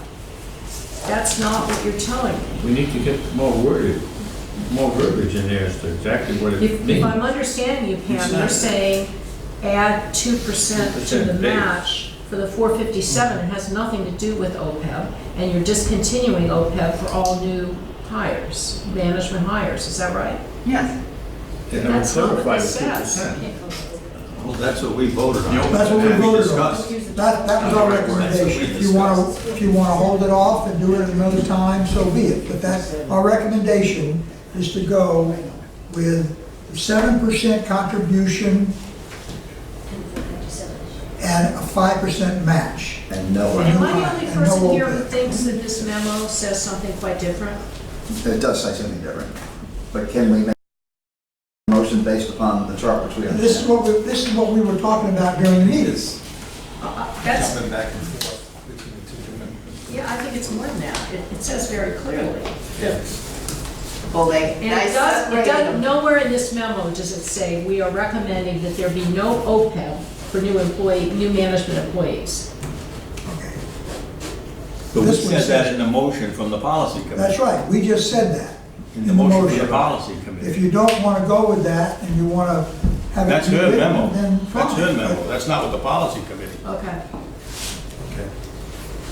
Well, in the previous contract paragraph, I referred to the elimination of the OPEB. But All right, so we're gonna hold this over till next month? Well, I don't know. I mean, we have a Someone very motion, clearly restate the motion. okay? I think if we read it You want to from read the motion that was made? I think I made the motion. Okay? For new hires, there be no OPEB, and that there be a 7% Base base add-on, as well as a 457. 5%, match. a 5% match.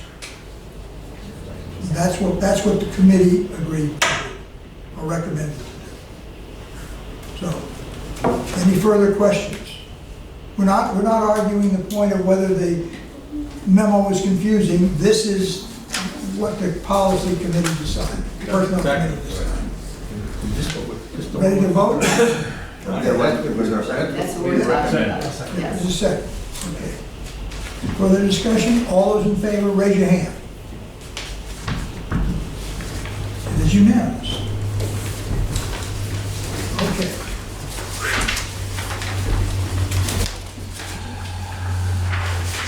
The policy committee, draft policy on rental. Policy committee recommends we just eliminate the word metrics and use the word goals.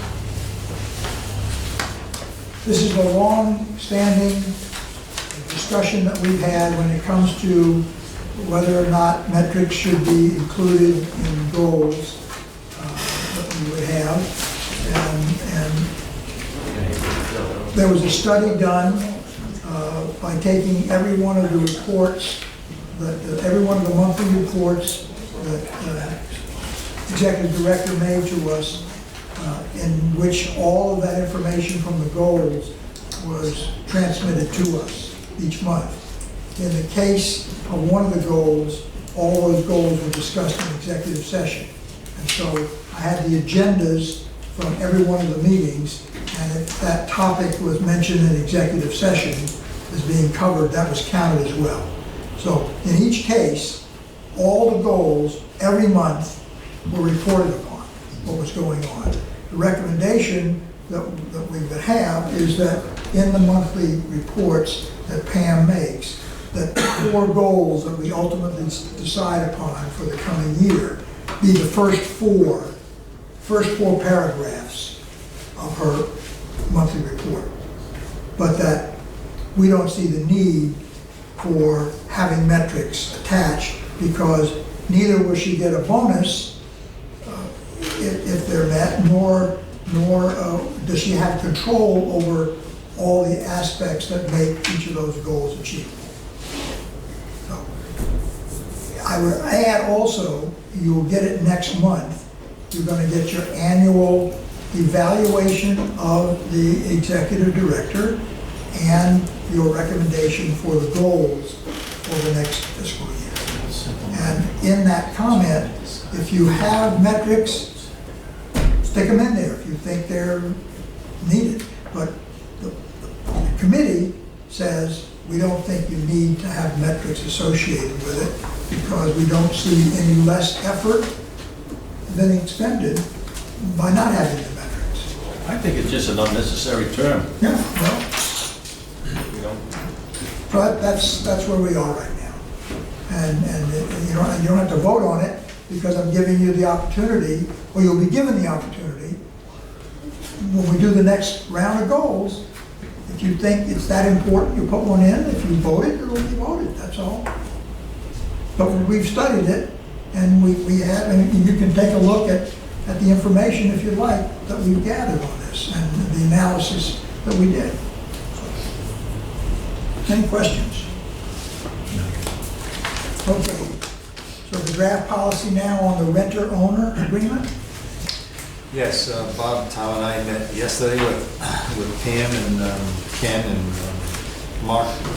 And the idea is that we haven't set a date yet. This, which is already in the state law and BCWA enabling legislation, requires that the landlord is ultimately responsible for a water bill that's not paid. Could be in between the apartment being occupied or not, and there's a leaky faucet, water for some reason wasn't shut off, and someone's down there working on it and just decides to whatever. So we haven't decided what date yet. It could be effective May 1st, June 1st, July 1st of 2020. anytime someone comes in and applies to have their water turned on and they are a tenant of the property, the owner has to sign off and agree that he will be responsible to pay the bill. If the landlord chooses not to do that, then we have to tell the tenant that, I'm sorry, Cut the water. landlord has not complied with, I don't know how you want to word that, if you would, someone was face-to-face talking to you, Pam, so help me out In order to turn the waters on on. to the apartment, Right, so he would have to go back to the, to the land, the Landlord that he's owner renting of the from. property. owns the property.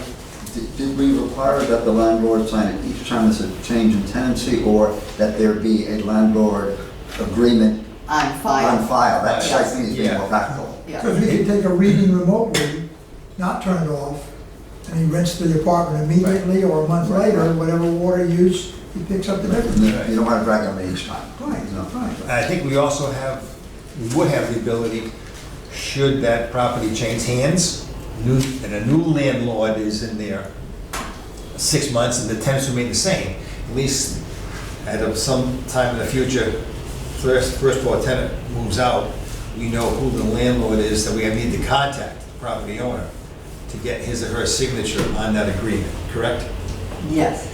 In other words, you do it as the turnover occurs. Correct, either the As tenant new or the tenants property come owner, in. or both. Good question. Oh, excuse So me. you're looking Well, for the approval for the policy? Yes, but I think Alan has a, That's okay. We'll know the tenant because the tenant is on file with us. How will we know if there's a change in ownership? Because that isn't on file with us. well, that's a I good think we should question. do the practical, I'm trying to work out the most practical for all parties. Joe, you find out if there's a change in ownership, right? We can go on the tax assessor's database and determine if there's been a change to the property or to a property owner. The only thing is, there is a lag time. There is. But is that a burden, or is that something automatically we check out? Oh, no, we have to go and do a manual search. Okay, that's my concern. Actually, there are reporting agencies that would do that for you. But if a property's sold, don't they come to you to get the unpaid water bill? They do. The closing attorney? We get a call from the closing attorney for a final. Okay. So when the closing It's automatic happens. there. Okay. So you would have that That's information you sufficient. need. Okay, all right, that's my question. Is would- there, You would have the information you need as regarding who the new property owner is, Who the new property owner will be. will be. Okay. Maybe at that time, we could send something out to the property owner, letting him or her know the policy that's in effect, in case they don't know at the time. Well, have them sign it. the If they want to continue to have a bill to Return it, to their renter, they have to sign the agreement because they're not on file. remember, the last time we considered this, we held a hearing down in Bristol, and, you know, we were inundated by all the landlords. Is there? Although that was a little, we talked about this, that was a little bit different. Yes. In that last time, we were looking to change the policy that no longer would we bill tenants. Yeah, tenants aren't gonna get billed at all. So this is sort of a compromise My step. question is this, is there a way, do we know some of the larger owners who have multiple, would it be prudent to talk to them about what we're talking about doing and getting their understanding?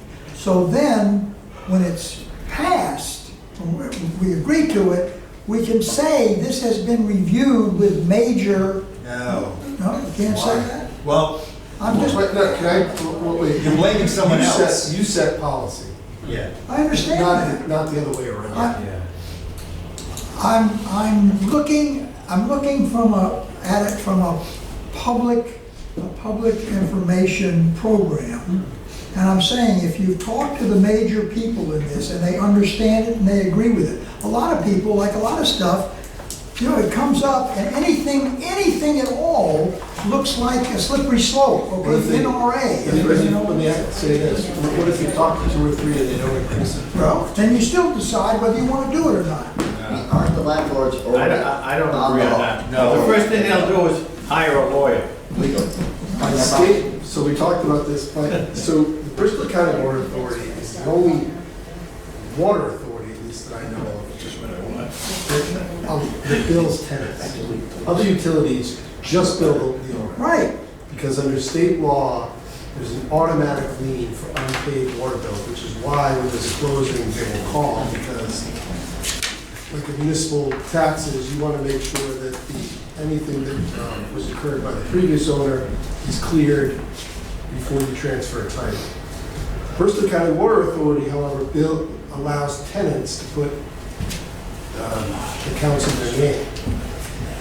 And when tenants leave, if they don't pay their bill, Bristol County Water Authority's practice has been to write off those balances rather than going after the owner of the property. But don't we already have the right to go after the owner if we wanted to? It's not only in your it's not only the Bristol County's legislation, it's also a state law. So if that's what the law is, even though it's not our practice, all we're doing now is putting the law into a clear piece of paper so everyone knows what the rules are. That strikes me as being very straightforward. Yes.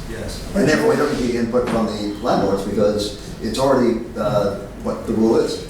But Well, you and our also, other ratepayers are picking up the. Right. but you described what goes on in Kentucky. And you said they take a tax lien. They don't have any of this.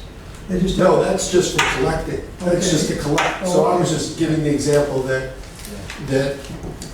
where the Bristol County Water Authority doesn't really take advantage of the fact that they can enforce that lien. Other utilities, by comparison, use that lien very effectively to collect. Oh, we send it to collection, don't we? We do. And we Yeah, can, but we're going after the tenant, we're not going after the landlord. But it's not just that that's involved. You have to understand, there's an awful lot of staff time involved in shutting off, turning on meters, tracking down tenants, working every time there's a turnover, especially with the colleges. You know, there's, we will do 25 to 30 meter turnovers in a day. It's a lot of demand on staff time, which is essentially being paid for by the rest I'd like of the to move that we ratepayers. approve this policy. Second. okay. Further discussion? Hearing none, all those in favor, please say aye. Aye. Those opposed, abstentions, it is passed. Joe, you have a question? Just when will the policy go into effect? That we have yet to determine. We want it to be, first of all, let's put a letter together to, Joe's gonna help us work on that we can send out to all of our customers to let us know we're starting this program, and should they wish to bill their tenants, this is the policy. So at least that would get that started, and then we'd start a time frame, maybe start in June. We could discuss that as a possible date. We didn't come up with anything definite just yet, but maybe even especially by the start of the school year, we wanted to get this in place. And then as tenants change over, we would. Yeah. Most of the, I think probably most of the students probably have lease in effect from maybe May, is it May to May or June to May, April? I think it goes from August until August to May. May. That's fine. Might even go August to August that they have to. Oh, they probably do go from August to August, and they're vacant. Fine. They probably go from August to August. So we would want to start by July at Yeah. least. Okay, ready now for 10-2, establishment of a fund for low-income service replacement. Pam, I think I dug up some information on this for example is if we or the company that's installing new meters comes into a household, goes into the basement and find that they don't want to put a tool to anything because if should they, something's going to break and all of a sudden now the BCWA may be responsible for $2,000, $3,000, $4,000 worth of work. So those who have resisted putting in meters, don't want to be bothered, or say can't afford it, once we notify them on the spot that you need to contact the plumber about the piping that's in here, they say I don't have the money, maybe we're looking to create a fund we can loan someone the money. They would sign an agreement.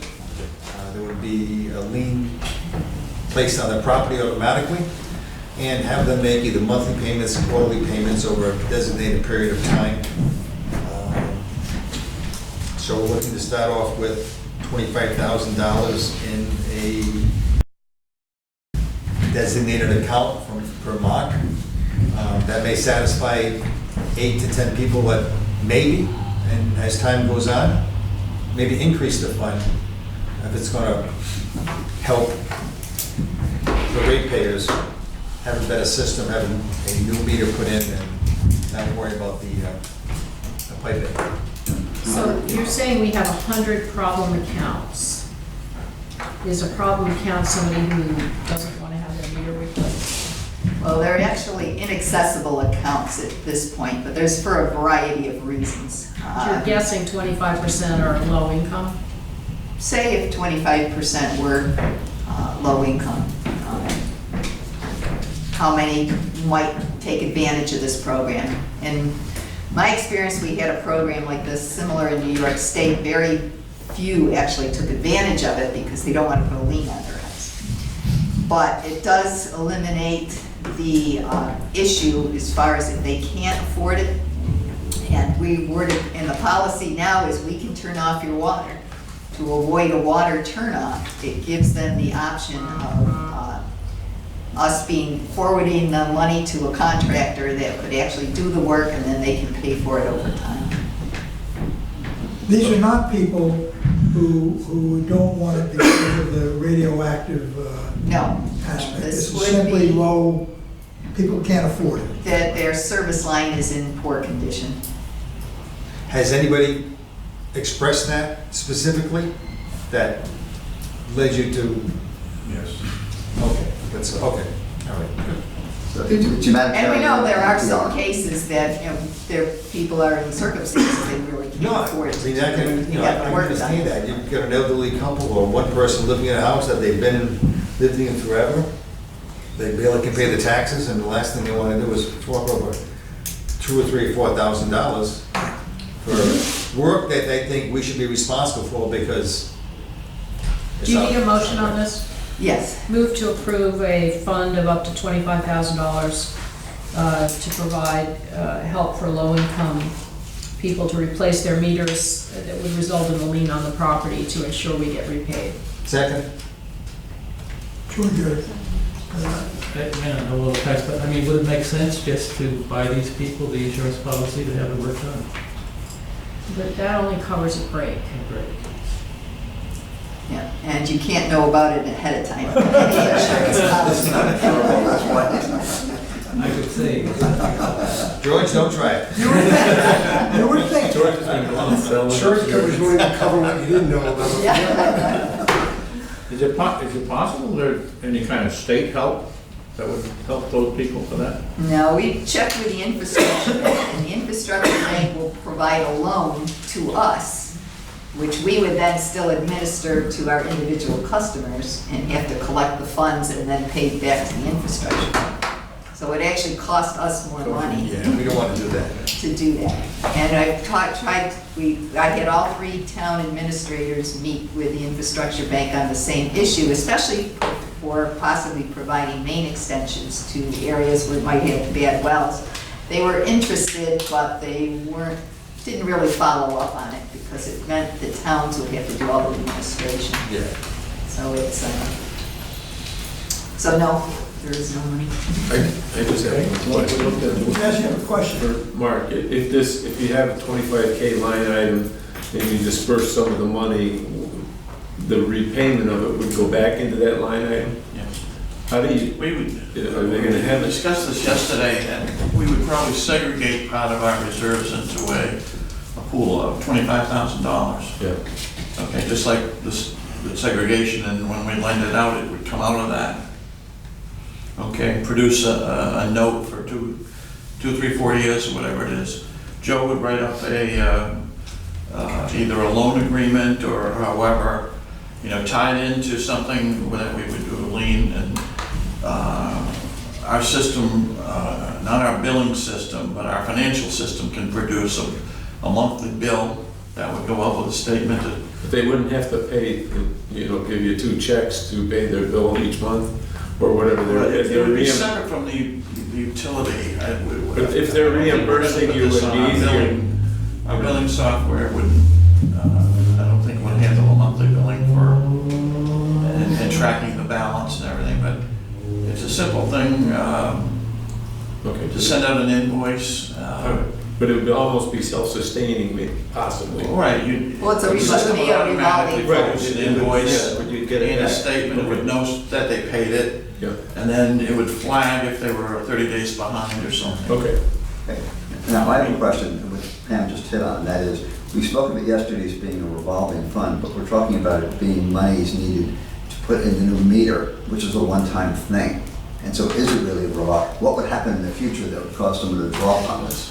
No, it'd be a revolving fund because people would be paying back into it. You loan out the fund, Right. they'd pay back into it. And then you would have more funds available to loan out later. But to loan to whom? Somebody new.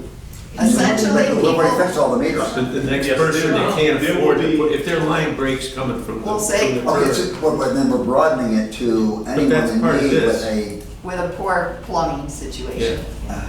that, Needs a service line replaced, they can't afford it. that strikes me as being very broad at this point. When we see that, do we recommend insurance strongly to them? Because, to George's point, if they have a service line that's in very poor condition that we become aware of, I almost think we should say, we really recommend you get this insurance. What percentage of our I don't think that's what we do, though. customers have We do. insurance? We recommend, Pam, Across the let me board. word this correctly, was it safety valve or? what? Yes, Okay. safety valve provides like an They have insurance our plan approval to offer this plan. to offer. And we do recommend it to people. What Okay. percentage of our customers have it? Okay. Actually, it's only about 4%. Really? Yeah, not many people take advantage of it. People, to give you an idea, Tom, where you come, people don't want to spend money they don't have to spend, even though they're advised they should. So, to your point, once the meter, what the meter program has done, it's concentrated all this, looking at these in a very short period of time.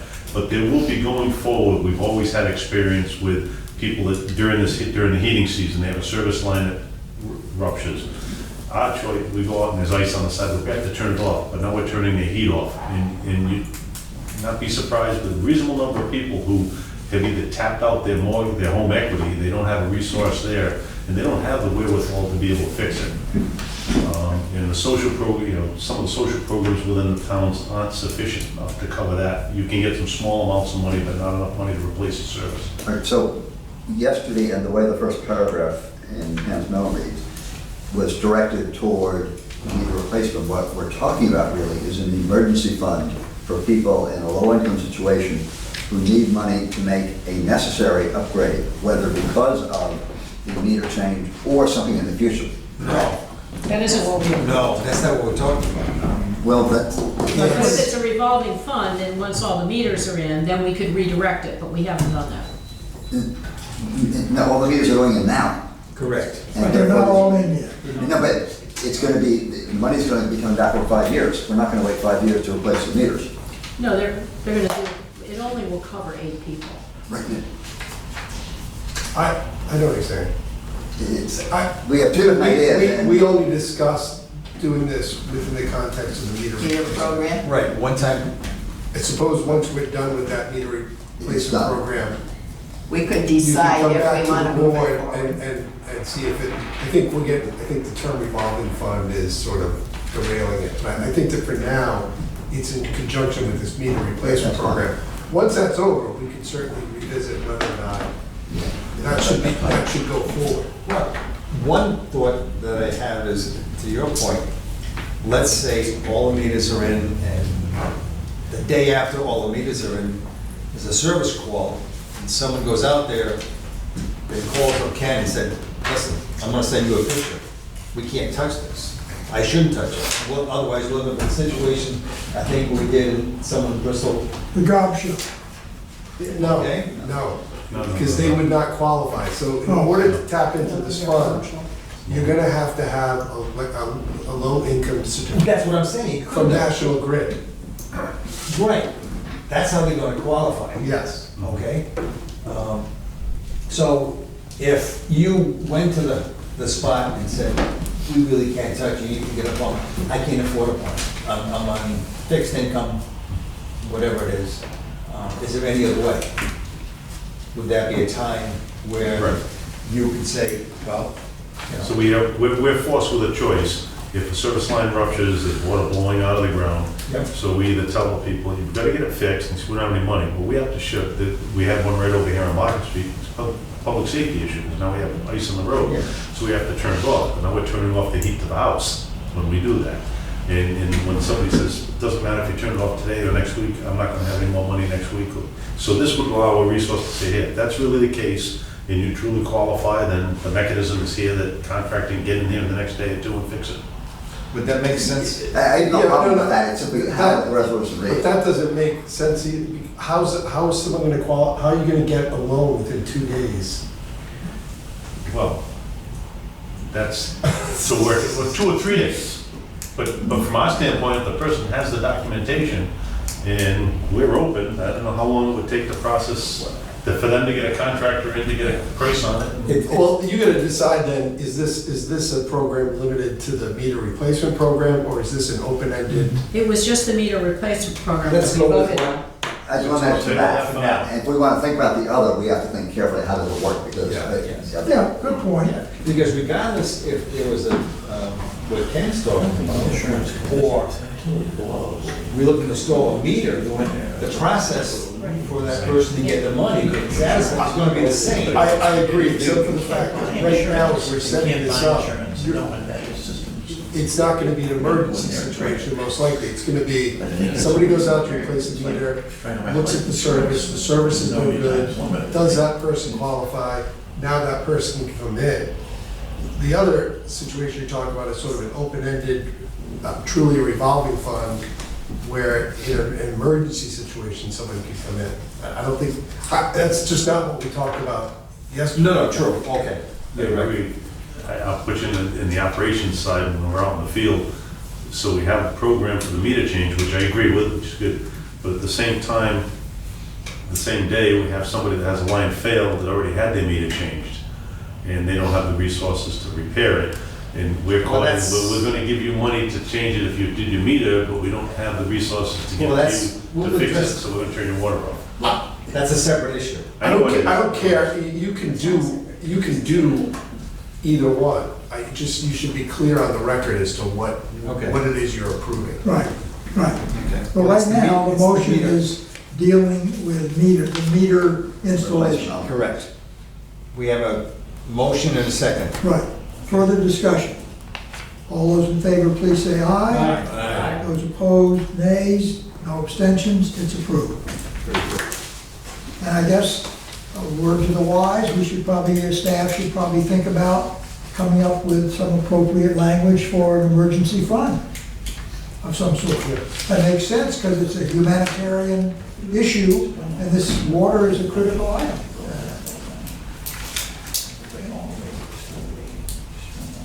The next one, everyone has a copy of the RFP that was sent out by separate mail, and that's the next item here. I guess we need a motion to award the contract to New Gen Strategies and Solutions for a proposed fee of $39,870. Yes? Make a motion that we Second. award this so I can get the discussion. That's right. Okay, well, it's been moved and seconded. Go ahead. Is this the only RFP that we received? No, we did receive 2. Okay. We did review the 2. This is the one that we're recommending. Baker. The Baker Baker Tilly Tilly one was was a group that mostly worked with very small utilities. They didn't have the experience that New Gen has, and New Gen did our last Yeah, rate they did filing, work for us before. so they have a lot of the documentation, and they did an excellent job. Their RFP was much more concise and provided a lot more information than Baker Tilly. They're very national too, aren't they? Yes. I just, when I did it and I read it, I agree that it's a good proposal, it's well covered, and the references are there. But it's pretty expensive for the short couple hundred hours and $40K almost. Well, actually, we had 5. Actually, you can imagine what the Providence one cost. We had 5 firms take out the proposal when they asked me what my general budget was, which I said was under 50,000. Only 2 of them responded. And I had a couple that said they were very interested. But generally, these types of rate analysis are very expensive. They're specialists, there's very few in the country that actually do this type of work. As you can see, both of them are out of town. There's no one in Rhode Island that does this kind of work, or in New England for No, that matter. it's 200 and change an hour. It's, I just. Look what they're paying you a new pitcher for the Yankees. Hey, hey, hey. Well, that's really uncalled for. Can I have some kind of motion to get involved? That's not right. Thank you. You can take for. Further questions or comments? Okay, all set? Then everybody ready to vote on the motion? All those in favor of the motion, please say aye. Aye. Any opposed? Any abstentions? It is passed. Only 1,500 a pitch. Then the floor will be right up just for review. Okay, the quarterly write-off, that's just for us to look at. That's a pretty small amount. That's half of, no, 5/10 of 1,000. Very small amount. Last page.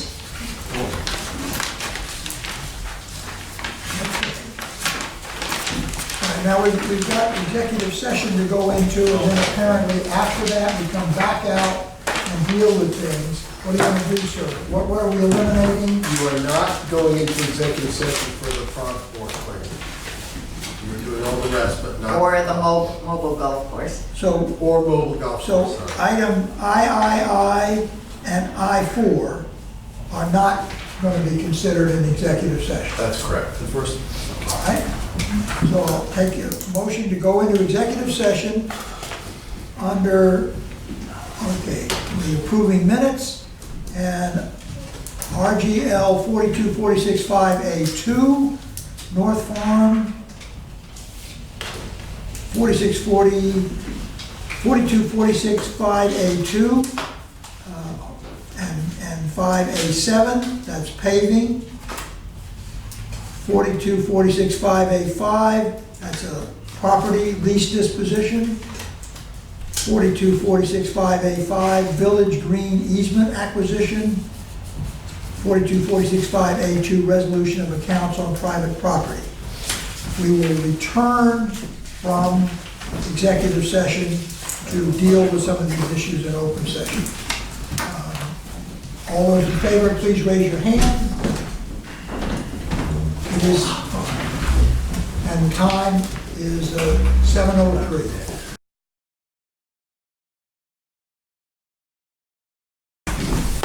Motion sealed. So now we're in open session. It is 3 minutes after 8, and looking for a motion to seal The minutes of the executive session. the minutes of the executive session. So moved, seconded. Those in favor, raise your hand. It is unanimous. We're now on item 16, which is the... 14. No, we're not going to do... No, we didn't do it in executive session. We're going to do it in open session. Oh, okay. So at the Claims Committee meeting, the, please here. Weren't we going to okay the letter in open session? Yeah, that's number 16. 16. 16. Ah, okay, sorry. So, Who's here from Claims? Anybody?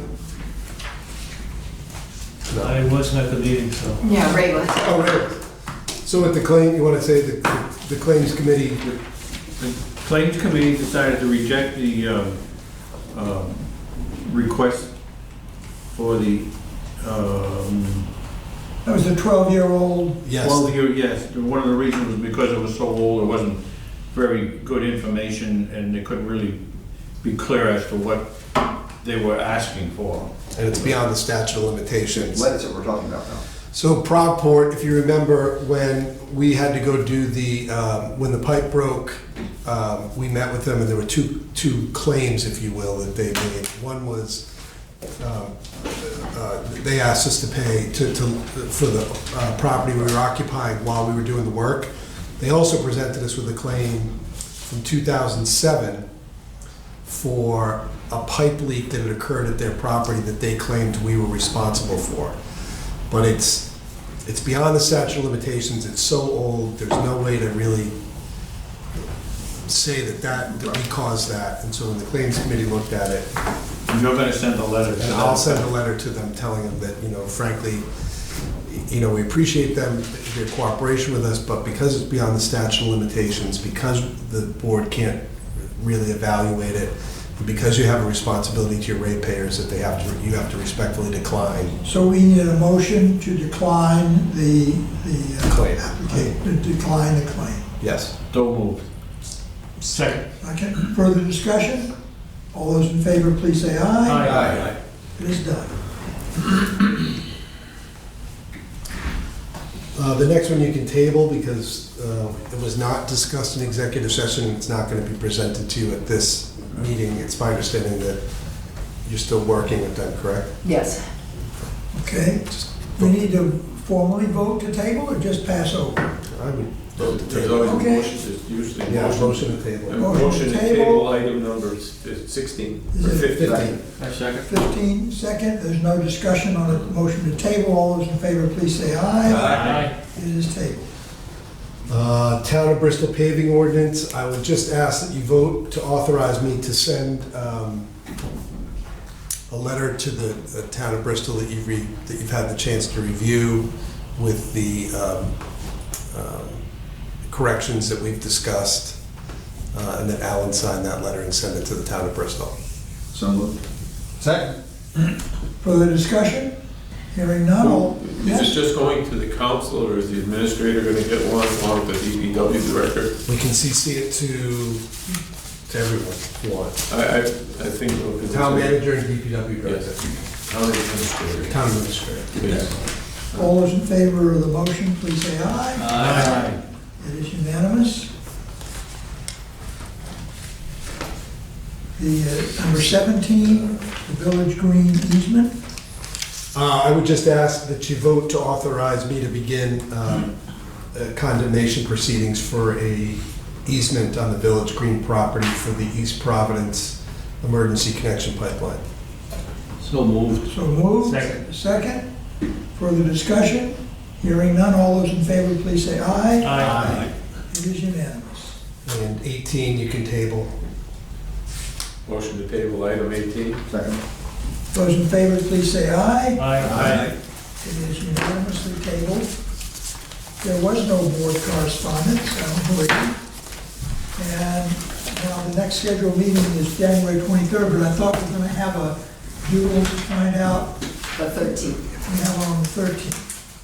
Yeah, it's the 13th in lieu of or in addition to. In lieu of, January 13th. so that would be a finance committee meeting before, and then a public hearing at 6, and a board would be at 6:30. Okay? This was The hearing's over in a half Finance hour. committee the same day? Yes. Or did we want to do a finance committee before? Well, the finance committee wanted to meet to review various rate. Yeah, Great. I'm just wondering, maybe I could give you a phone call tomorrow. It might be helpful to have it before that day. I'm thinking anyway. Take a little more time. Yeah, so let me give you a call tomorrow. Okay. All right. No further business, motion to adjourn. So moved, Chairman. Second. Moved, seconded, those in favor, aye, and at Well, Merry Christmas, everyone. Where's the party at? They're already Have to cleaning find up. out if anybody's still there. I've already cleaned it up back Oh, okay, there. 'cause I started I saw that. Thank you. You gotta turn the machine off. So one and all, have a Merry Christmas. What time did we say the meeting would be on the 13th? 6:30. Assuming that it's at, The hearing will be at 6. Have a Merry Christmas. Happy New Year.